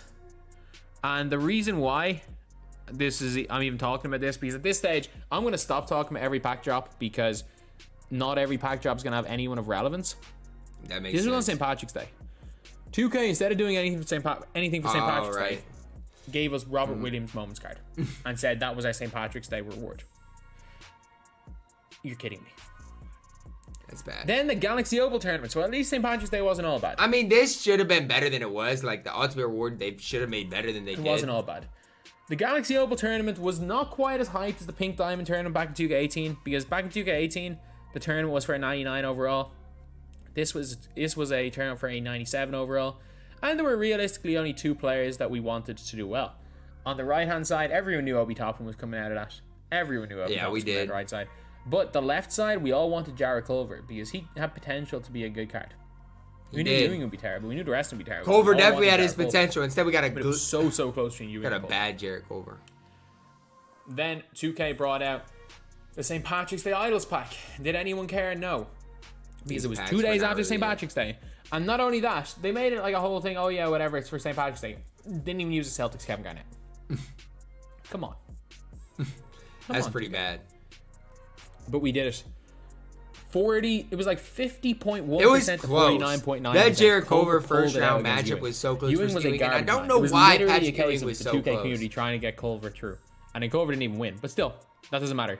Ewing didn't. This was DBG's favorite season, I think. This is a season I didn't really So get season behind that 6 much, was but leaked DBG loved about- this I think it one. was a Tuesday of the week before. Season 6 was leaked. Some random guy on his laptop starts showing pictures to everybody, and no one believed him. So then he videoed his laptop screen and sent it to me. So to confirm that, yeah, glitch reality was a thing. This picture was going around, and no one could confirm or deny it. But I remember looking at it, I'm like, no way is this fake. Like, it looked way, way too real. Yeah, imagine this it would have does taken look way pretty too real. much time to put this together. Obviously, it was real. So then a little bit early, I think the Thursday. This is the first time they released a devlog on a Thursday. Released a devlog, and I mean, there was a whole just bunch of cryptic nonsense there. We thought maybe we were gonna get runes again. We thought we were gonna get Runes were something. We thought there wild. was gonna be some way, some like mystery into getting into the glitch market. Oh, I wish there was some actual mystery in the season. Me too. And J.R. Smith was the reward. Was he good? No. Jared wasn't good, but he was He's hyped alright. up just because like the Ty I mean, Lue he wasn't even as situation. good. He wasn't as good as Luka. No, not even close. Wasn't nearly as good as Luka. Not even close. And Luka on came either out gen. season 4, so no one was really hyped about this card. Mel Daniels, I mean, I didn't mind him. I got him. I mean, He had that 7'11" wingspan. if He you was got really Mel good for a Daniels, while. he's fine. Like, but I used him as my center for the longest time. He actually was great. He was still great defensively on next gen. He did, however, get blinders / steady with his Evo. He would have been really good He's on just current gen if fine. he didn't get blinders. But yeah, Mel Daniels was, I mean, he was fine. He was fine. That domination was funny though, because he was hard to even get into. Michael Red, I mean, he was just worse. he was Kawhi. solid though. He was, It but he wouldn't was be a solid. season.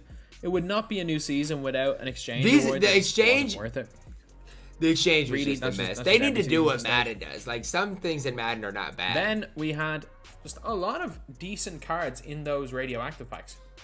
No, They really did. the radioactive was good. You had Giannis, you had hard to Andre really. Kirilenko. Like, Kareem was great. T-Mac was great. Kareem Giannis was great. AK was great. Like, they were fantastic. arguably the 4 best players in the game. He was a really good set. And then there was Luka Doncic and stuff. And obviously, we cannot forget Yuta, the first site of Yuta. This dude One of the was most terrible. iconic players of the DBG channel. We had Lionel Simmons. Simmons was who was one okay. of my favorite budget players for the He was longest definitely time. okay. Really, really good card in my team. Good shooter, good ball handler, great dunker, good defender. He was just really, really good. So, No, that set was solid. we And then people love that Pistol Pete. I'd never really liked him, but people loved We're him. We just, got, like, got that glitch looking taco through too. a lot of these guys. And then there was a bunch of cards that were like glitch That market glitch cards, taco is one a lot of like people Taco wanted. Fall and stuff. We were trying to like decode stuff from posts that we hadn't even seen yet. Like, this got leaked early from like a Chinese page, and I remember one of the 2K, I think it was 2K China page, or someone got it from somewhere. I don't remember know. people trying to get people in the chat to translate this. Maybe there was hints. It was just the weirdest thing ever. Like, we were looking for anything. I remember DBG was looking for anything. Like, he made Started so season many 6. videos trying We to were look for making up things. all I was of our like, own theories on what is everything. going on? When in Like- reality, it was just literally just luck. Everything was luck. Like, I never Because even looked into within it because about I was like, I 15 don't know what's minutes going on. of the season starting, JC 130 got into the glitch market. OG was not that How did he bad. get into the glitch market? Luck. That's all it was. You It was play just a game, luck. and then randomly, I got you into decide- glitch the market game decides one time. whether or not you One get it. time. And I don't even remember who the player was. I'm not even kidding. That is how you got into glitch market. There were all these codes. Did they mean anything? No. They didn't. They meant nothing. They only kind of made a difference for one of them, but in the end, you didn't actually need to know the codes. You just needed to know that something was something backwards. That's what it was. It made no difference. For Ty Lue, I think. Like, it made absolutely no difference. It was they were irrelevant. It was just luck. Like, people were decoding everything. People found out the freaking alphabet. People spent so much time decoding everything for all these hints. That did not matter. That's wild. None to of me. it mattered. Taco Fall. We had all these theories on how we were going to go and get Taco Fall. We thought Taco Fall was going to be... And for the longest time, everybody thought he was fake. I think I actually got the first Taco Fall gameplay out, and he did some, incredible. like, But mystery. he was incredible. Because they started saying there was Taco mysteries was and so domination. good at his Those time. codes weren't found until the very end of the season, and they were like codes for like contract packs. For his time, Taco Not was even good. diamond contract I'm packs. sorry, he badge was just packs. immaculate. We all thought there was some mystery and domination for Taco. No, you just got into the glitch market, and you just had to be a little bit more lucky to get Taco. And then we got Ty Lue. We didn't know what the hell was going on. We saw Ty Lue. Right. And then there was Nobody some knew. weird like 150,000 XP agenda. And we assumed it was It through was Ty Lue. wild. And then we saw Six Man Sam commenting about Battlefield Easter eggs. He was just making a comment. It just happened that he was a dev, so people started like looking way too far into it. People legitimately started like looking at Battlefield Easter eggs, and someone found a Battlefield Easter egg that showed like NBA 2K playing in the background. So people started trying to look for Battlefield stuff, trying to get TyDeBo. It was weird. And then Ronnie was just screwing with us by saying like, you'll know the TyDeBo ingredients when everyone knows the TyDeBo ingredients. You want to know what the ingredients for TyDeBo was? Get lucky. Lucky, right. Get into the glitch market, and you have to be even luckier than getting taco. That's funny that everybody's like looking into it, and then it's just all mental. luck. That's kind of funny. And then, the first ever person got the card. Everyone was talking about hack. Oh, he glitched it. Oh, he hacked. He didn't figure it out. So all the people were just going crazy saying this guy's a hacker. I'm just there messaging the guy behind the scenes being like, yeah, did you actually get him yet? Okay, can you play me in a game on Xbox? I played against him in a game. He's using the card. So it turns out to get the card, lads, do you know what he did? Do you know what he did? Got lucky. He got lucky. He got lucky and got Tyronn Lue just by luck. And then you play one game of Tyronn Lue and you get J.R. Smith. Then we got Will Chamberlain glitched. This was a great set, but nobody cared because there was 4 letters in the bottom corner. This is all people cared about. The letters, which were decoded from people that spent way too much time decoding it up, but it didn't matter. Those 4 letters in the bottom corner. D-U-N-K. Dunk. What did they mean? People had a theory that you got double points for dunks that weekend, so instead of 3 empty for a dunk, you got 6 empty, but it wasn't that. 2K confirmed and told one of the sign creators to stop telling people that and that it was not true. Then he asked, what actually was it? They said, we can't tell you. So 2K didn't, it was nothing. It was 4 letters for nothing. At least that Sunday 2K gave us a good code.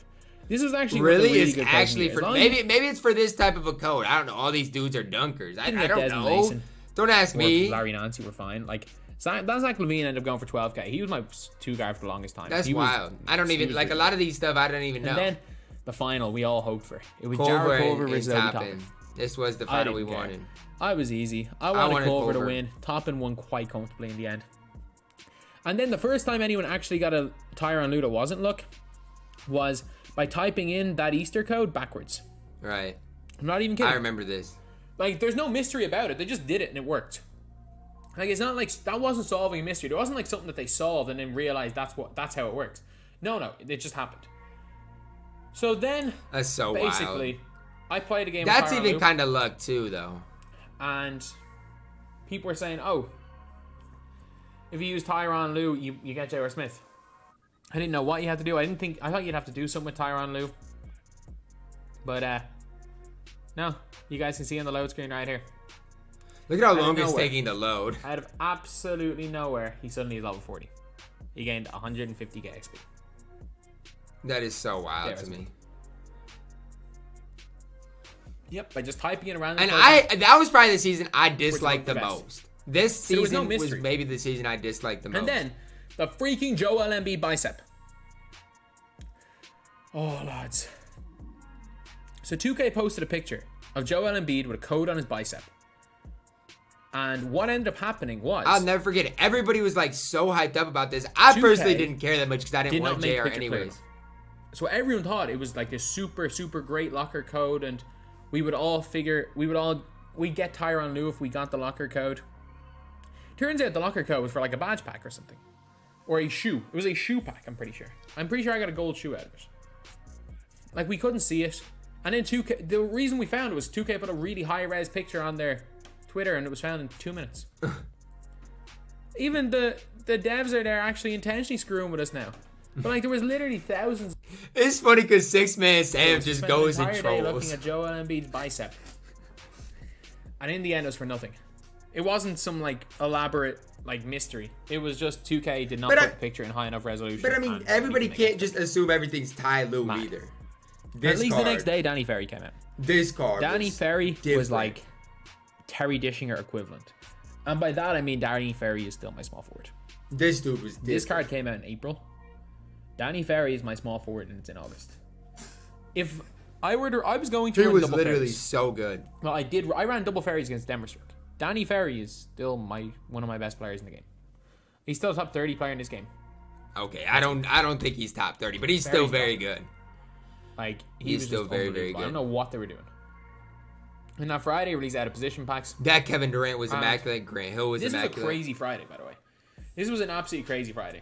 Out of position packs at point guard. Everybody hyped up Kobe. The packs weren't even the biggest thing about this Friday. They really weren't. Obi Toppin? Because Toppin won, and we got the weird glitchy card here. I don't even remember this. So we got our locker code for nothing.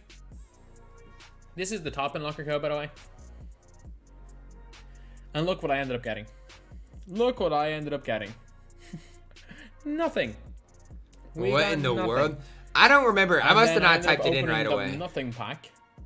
Still getting just Galaxy Opal. Nothing. but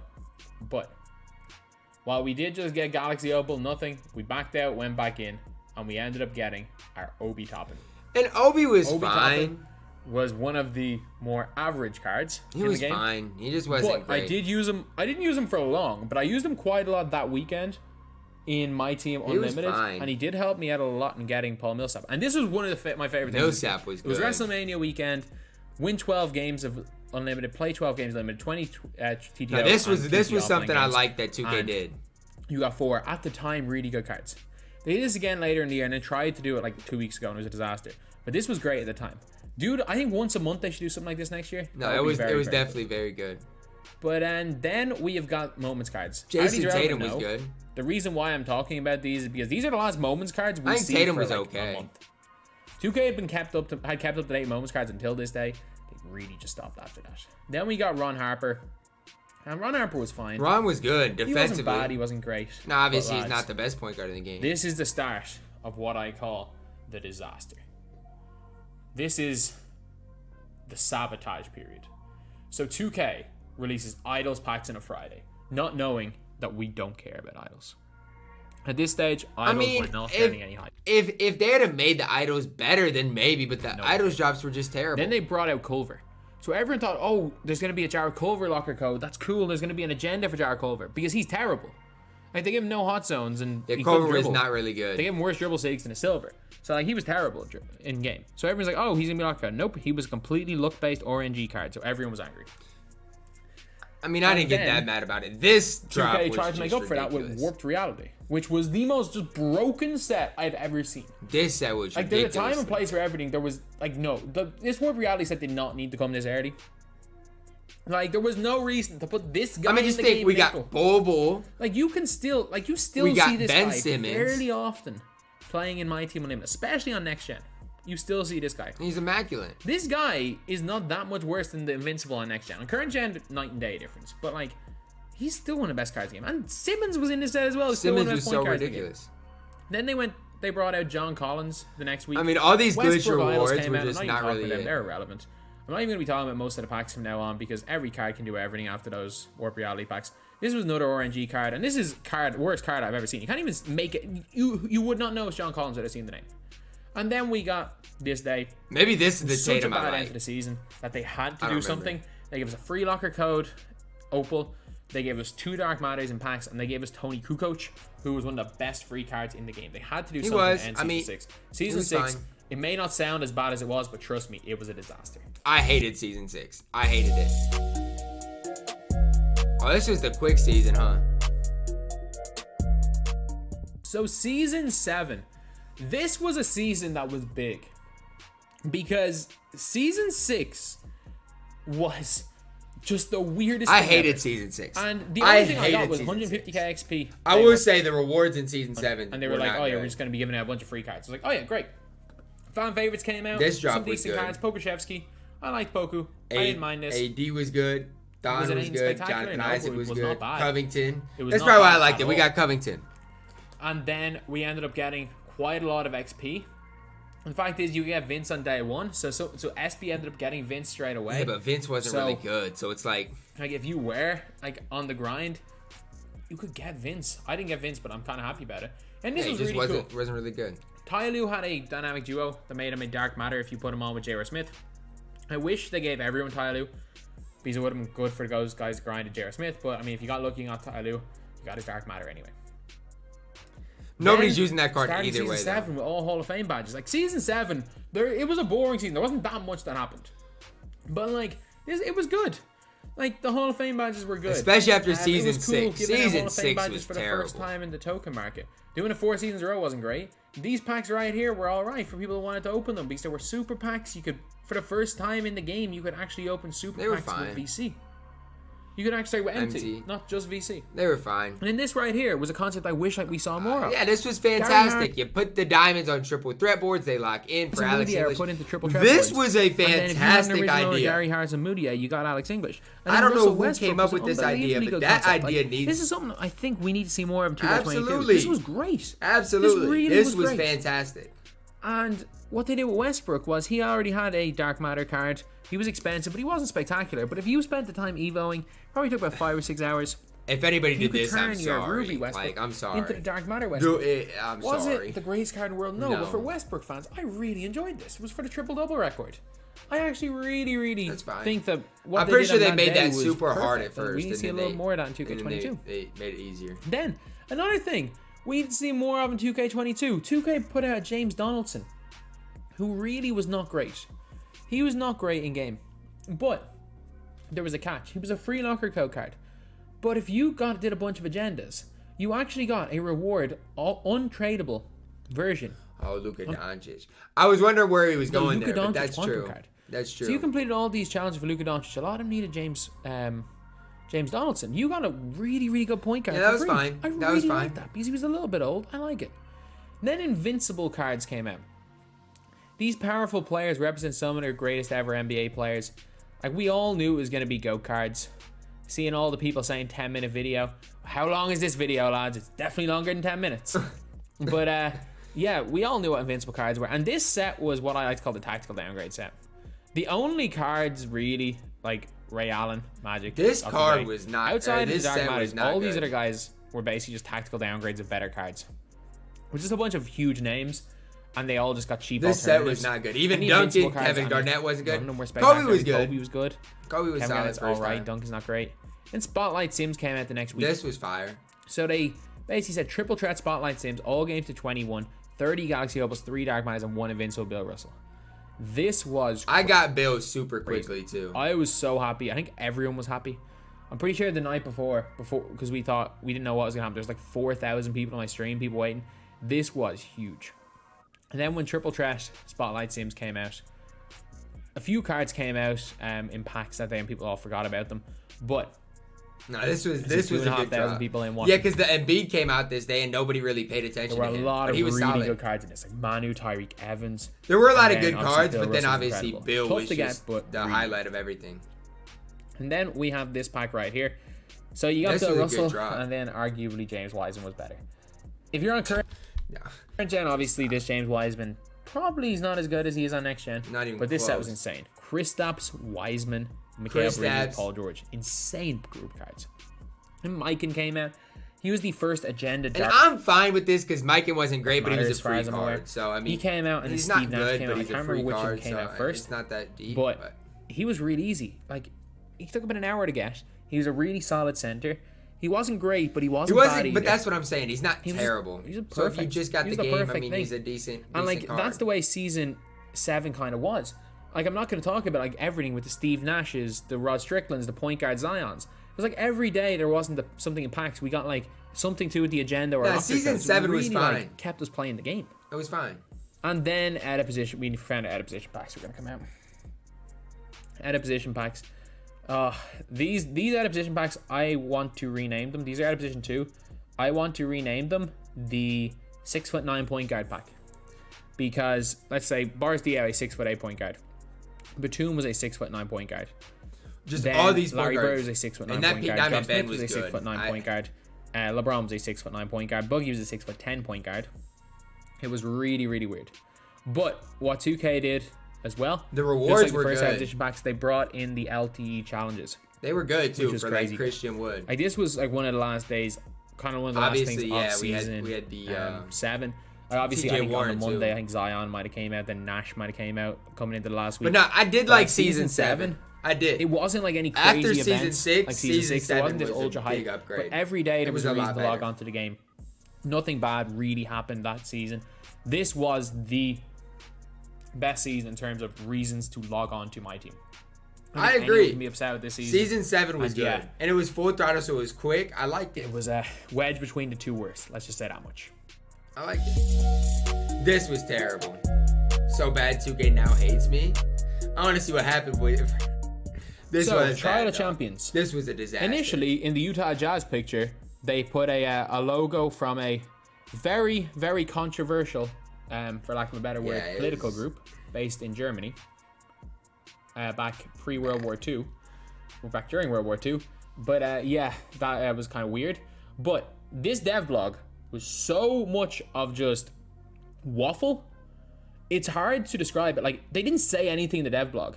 They just said a bunch of things being like, oh yeah, you can use your favorite player. This was And terrible. then The game of rings, At the end, whatever it is, whichever was player terrible. gets the most points, everyone gets a Galaxy Opal or a Dark Matter locker code. Like, there's nothing about. There was no point. There was not going to be a point system. It didn't make a difference. Like, I knew that. I'm saying in the dev blog, I'm like, this is going to be a disaster. None of this makes sense. It was a disaster. I got so. Like, I'm always going to just give a reaction. Like, I got sent all these dev blogs early to post out. I just got to give a reaction. And I was so angry reading this dev blog, the fact 2K said nothing, that I got, like, yeeted out of any sort of 2K partnership, and I can't get anything early because I criticized this dev blog so much. And let's be real, I was right. So then, like, honestly, The Luka grind was not Luka bad. was great. And then the Luka for Luka was Blake, great. that was Mosman fine. was great at the end of the season. The 3 invincible cards were alright, but the rest of these cards, they're just kind of meh. They were just kind of there, weren't they? Like, that's the thing. Van about cards. Arsdales Van were Arsdales fine. were good. Those cards were garbage, man.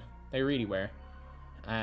The only But yeah, this good one. I don't really, even know if I thought liked was alright. season 8 really like The rest of them were horrendous. But yeah, like, you can't say anything too negative about this batch of cards, but I mean, from here on out, there's very few. Like, you saw it in season 7. I King can talk about Diamond every AD batch was of cards fine. because most of them are just absolutely irrelevant. But Luka Doncic, Luka was good. people got him very quickly.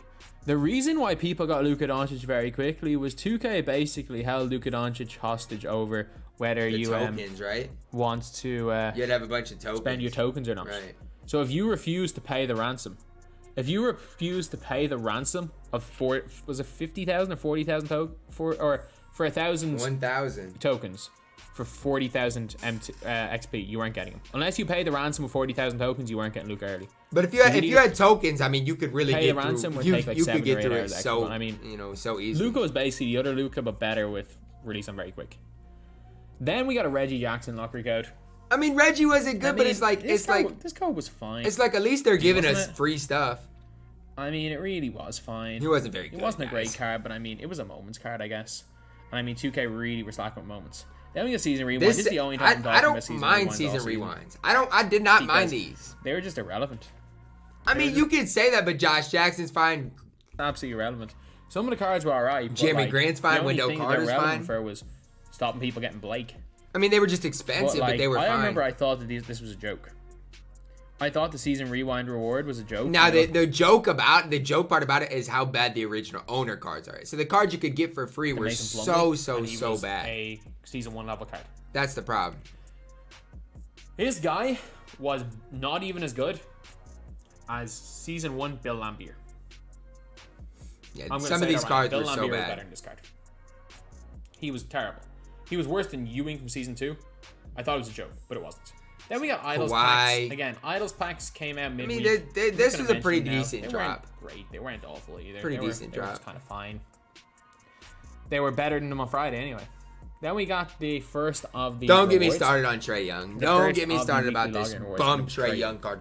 Don't And get me 2K started about this basically bum just Trey Young copy-paste card. When Opal Trey Young, who was like Just already terrible. like 7k MT. It's just So I terrible. mean, it wasn't that bad. I'd rather just get a Considering random- Opal Trey Young discards for 5k MT. It's terrible. It's basically like 2,000 This was MT. just terrible. Was not great. They did pick it up. There were a lot better ones because of the uproar on Trey Young, but he was bad.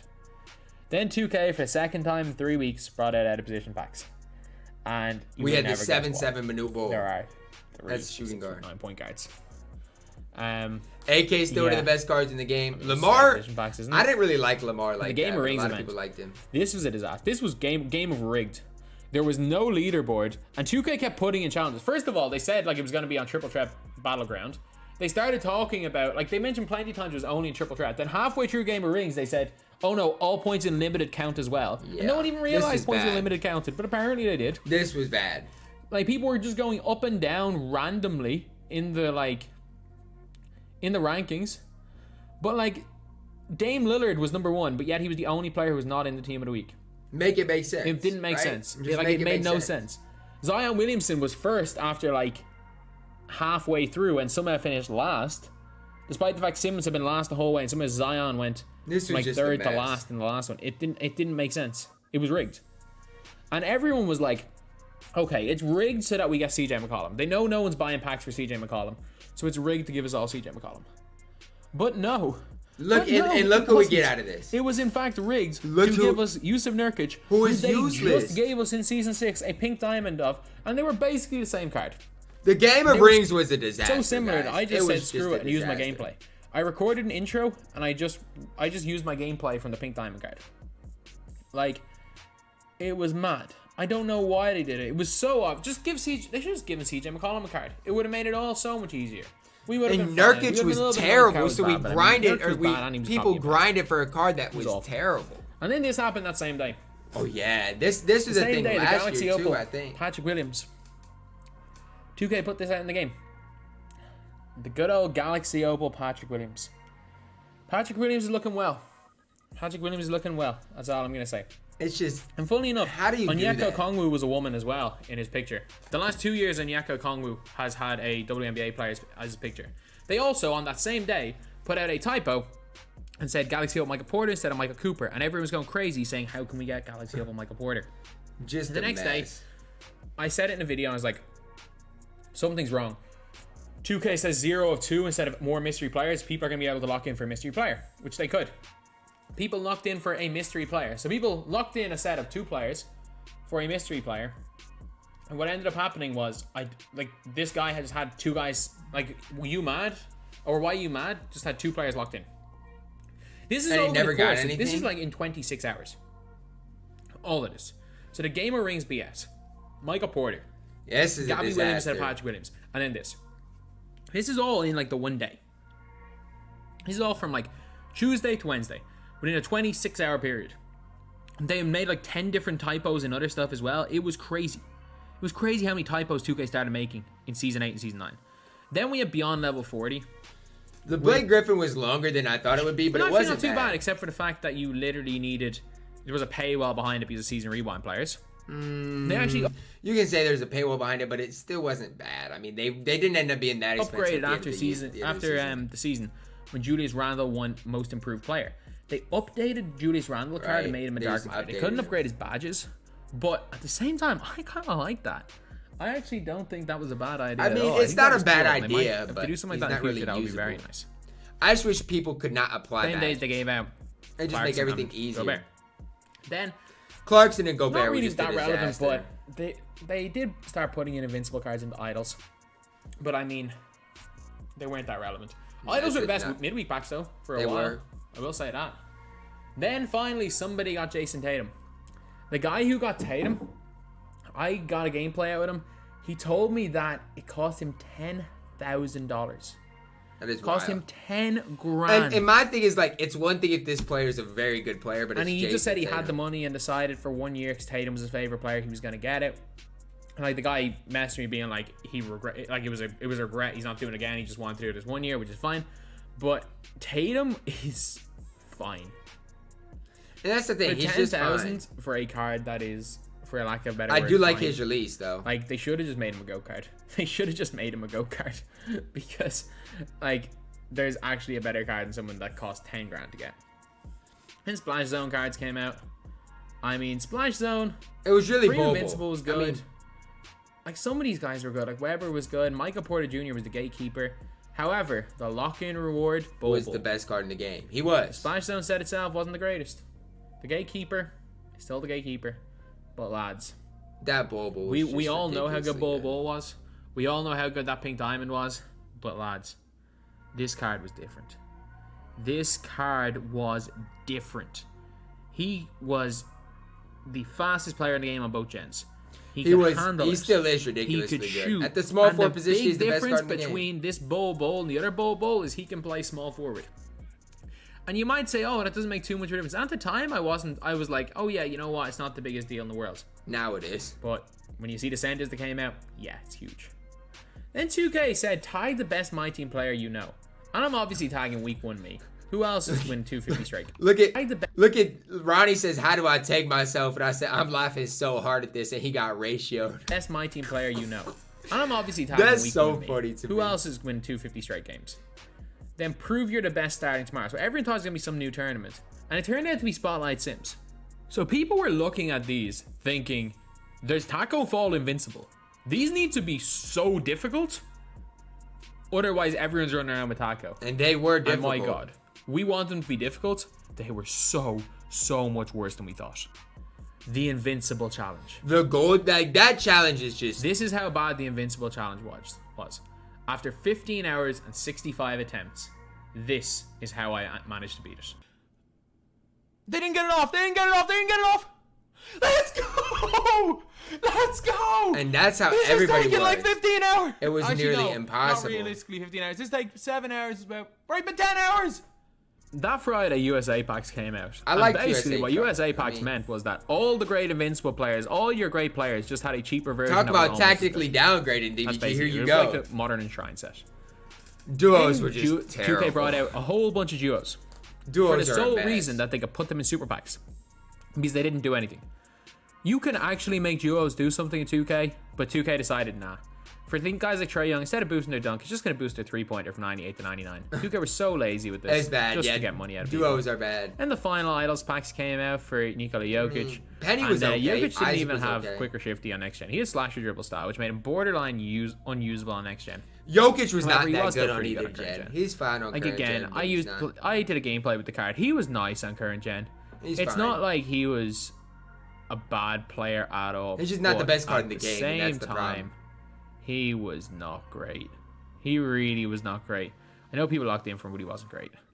And 2K put another small point guard. Like, just Didn't give me really my learn from the weekly fact we weren't too happy login. about Troydan. Like, They put that's another all I small want. point guard in the on the wheel for the login, and they kind of just forgot to give him hot zones. Yeah, that happened. Just a Not mess. only was he small, they fixed it after a day. Yeah, They but it's legitimately just a forgot to give him mess. hot Like, zones. why? And then they ended the season like they started the season with another out of position set, another bunch of tall point guards. Well, and at this stage in the game, there The were just too many big headliner here is tall Yao point Ming, guards. So though. we weren't really shocked.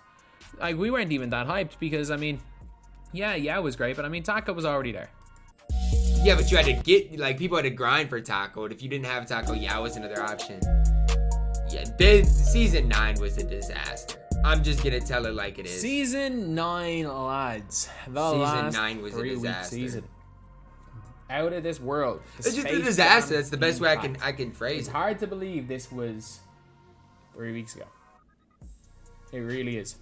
It really is. The year is flown. It's hard to believe the year's done now. But Tony we got Kukoc free was Isaiah okay, Thomas, but I that guess. is it. But they brought out Space Jam packs out of this world. I want to see Space Jam the first day. I still haven't seen it. I've just been that busy. I haven't But the seen out it of this either, world packs, honestly. I'm being dead serious. There was one card. Like, we got basically a bunch of cards, guys. We already had Dark Matters on. They played the exact same. Go Brown was They all solid, played the though. exact same as other cards. Ewing played the exact same as his Dark Matter. Larry Johnson played the exact same as Dark Matter. Muggsy played the same as his Opal. The Tony. only player was actually new was this guy. And on next gen, Sean Bradley was good. The Current demigod. gen, I'm not a massive fan of him though. The demigod. Lads, this guy is 7'6". Could Curry slide, which, if you guys are watching this in a year's time, is the most overpowered move in the game. Had range extender, and because he was tall and the way the game played on next gen, he was the fastest player in the game. Yeah, on next gen, Sean Bradley was ridiculous. Then we ended up getting Hyperdrive. Hyperdrive sets. wasn't They were bad. really interesting. For It was midweek just packs, they interesting. weren't too bad. Right, they weren't Came out on terrible. a Tuesday, which happened to be the same Tuesday as Game 7 of the NBA Finals. Or Game 6. But how 2K did not release this is beyond. And DBG is exactly right. Like, why are we not 2K getting did this? not release anything for Imagine Giannis how winning the cool finals. this The would first, like, 2K17, 2K17, 2K5, maybe not 15. 2K16, 17, 18, 100, and 19, 100%. This would have been Their so- biggest content drops of the so, year were so about the elite. NBA champions. It just showed that my team has nothing to do with basketball anymore. That they'll give Sean Bradley a Galaxy Opal. But but this not set give would have been someone so like hyped Peter up. Tucker, who just won like a Bobby championship with Portis, Galaxy Opal. Just Brooke sums up 2K Lopez as with well. his base. That'd have been incredible. Then we had fan favorites packs came out. I mean, Simmons was great. But the one card was Simbullard, even the new Danny Carey. It's the end of the year. I don't want to be talking up guys too much because let's be real, we're only playing with these guys for a week. But nah, Simbullard was good. That much. Well, that Sim was God. Sim was a god. And then we found out 2K copy and pasted Ferry. They did it though. He had 30 more Hall of Fame badges. Remember how I said Ferry was unbelievable back then? Yeah, Ferry's still unbelievable. They gave him some extra half badges. 30 of them. He went up to 99.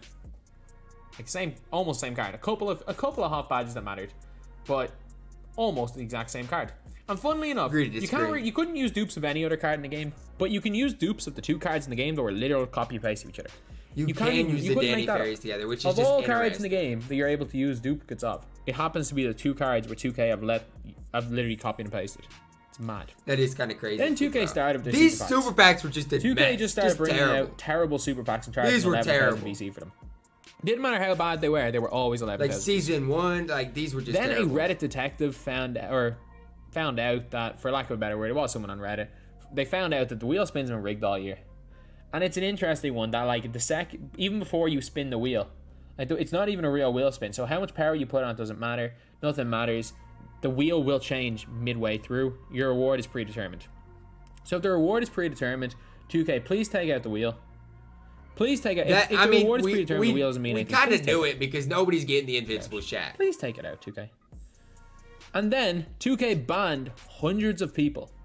See, I didn't really know this. The big thing with this was that it wasn't like other bans. Almost everyone that was getting banned was a no money spent player.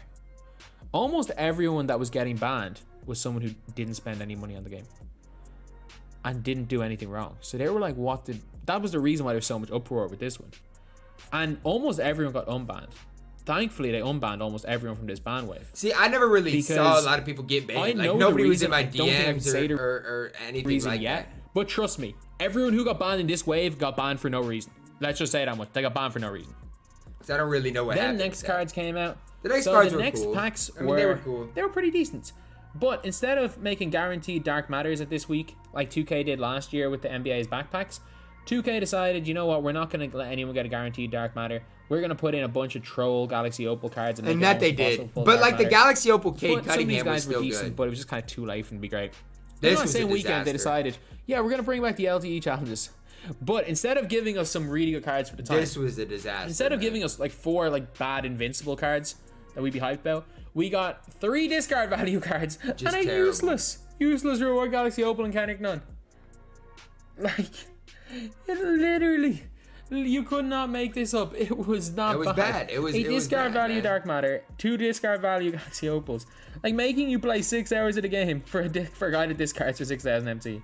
I've never seen anything. It just doesn't like make sense. Like, why would you even try adding that to the game? It's just terrible. It was just so bad. And then to end season 9, they released season 1 super packs. They did. Season 1 super packs, lads. And like the whole thing with these was what made it even funnier. They didn't even know what packs were in season 1. They put team up cards in season 1. There was only like 20 cards you can get because they made it basically guaranteed diamond or higher. But like, they still, instead of charging like 3,000, it's like, are any of those season 1 cards even worth the pack value? I don't know. Putting in season 2 cards because they didn't even know. Oh, that sums up 2K and the way they ended the year. All right, it's this season, huh? This is kind of a season without being a season. Now we are on to yesterday. 2K completely trolling all of us with the final content. All they need to do is add a couple of good players. That's it. Invincibles, who also come out at least 50% of the time. They're just there to out downgrade the pack packs. odds. It's really why they're there. But they threw in a bunch of small guards so that you're almost guaranteed a small guard. Like, they're there for one reason and one reason. You very rarely see anyone pull a power forward or center, unless it's Duncan. So instead of making the odds even for them all, they just basically threw in a bunch of guys to troll everybody. And I mean, I get what 2K is doing, but like, at least add some more people in there. When you're looking at the XP, there was mixed case MyTEAM, restore cased XP. When I saw that, I was stunned. Yep. I was literally stunned. That's it. That's the thing that happened. Does it make a difference? Obviously not, but it just shows that they really do not care. They really did not care about the end of the year. They don't care enough to really fixate in the game. They want us to pay. And then they made the packs. They made the guaranteed packs VC only. Which, I mean, Guaranteed that's ones the were way it was VC last year, I only. think. And then the odds didn't even add up for non-guaranteed ones. Apparently, there was a 26% chance in 92 plus rated Yeah, that players, doesn't make 32% sense. chance in 99. Didn't like they changed it after a while, but that just doesn't add up. And then also, some people's games are bricked. By the way, right now there's a bunch of people that can't even play my team. They can't even connect to the 2K server, or they can't even play my team at all. They can connect to the server, they can't enter my teams. Their games are bricked, and no one knows what's going on. But overall, See, that's like where DBG hears these things about people getting banned or accounts bricked. Nobody has said anything there to have me been about ups, that. there have been downs. But this has been probably the best year of my team so far. Gameplay-wise, it was horrific. Gameplay-wise, But no. there's been a lot of great things. I think the seasons. 7, Season 5 were the two best in my opinion. I did like Season 7 a lot. I just think the seasons Wedge help out a between the lot. two worst that were Season 6 and 8. Season 6 was I terrible. think the start of next year, you just never know. I think 2K learned a lot of things this year. I think there were a lot of great things. I hope. And I also hope that 2K learned what not to do. As in, I hope 2K learned to stop giving us rewards based on luck. I hope 2K learned to stop I mean, I don't mind the triple threat of offline trying things, to make though. us pay by super packs at the end of the year from that's Season bad. 1. But at the end of the day, I had fun. And that's really what it is. I had fun too, but like Grand scheme of things, the error this is my job. codes during I enjoyed 250, the last year. that can't So, happen. As much as I complain about this game, No, I feel the I same would way. much DBG. rather be doing this as a job than anything else. Right I definitely agree with you. and 100%. the last year, there's been ups. There's been a lot of ups. There's been quite a few well documented downs, but a lot more positive things and negatives. I just think gameplay It's just is people more remembering important than negatives. everything. It just is. But that's it. Another year, another documentary. Lads. Nearly 2 This is hours, number 3, man. and this is the longest of them all. This could have easily been 2.5 hours, but I kind of stopped focusing on the individual players at the end. Nearly because 2 basically every card's hours the same. of this, man. I don't know when this is going to get up. Hopefully, this is going to Massive shout be out up to today, DBG, man. Saturday. Massive, If massive, not, it'll be massive, tomorrow, massive it'll be shout out Sunday. to DBG. But at the end of the day, just that's it for the year. And thank you guys for watching. Shout out DBG, man. An incredible 2-hour documentary, man. This video in general is my favorite video to watch all year long. It deserves more credit than a lot of people do give it. But similar to what DBG said, I had a lot of fun this year. The big thing for me is like the error code thing during 250 that has to go. They could make a little few adjustments to make their game even better. I had a lot of fun though, and that is gonna wrap it up for the video. I hope you guys did enjoy it. Drop a like on the video, subscribe if you are new, and as always, man, I love you guys and have a blessed day.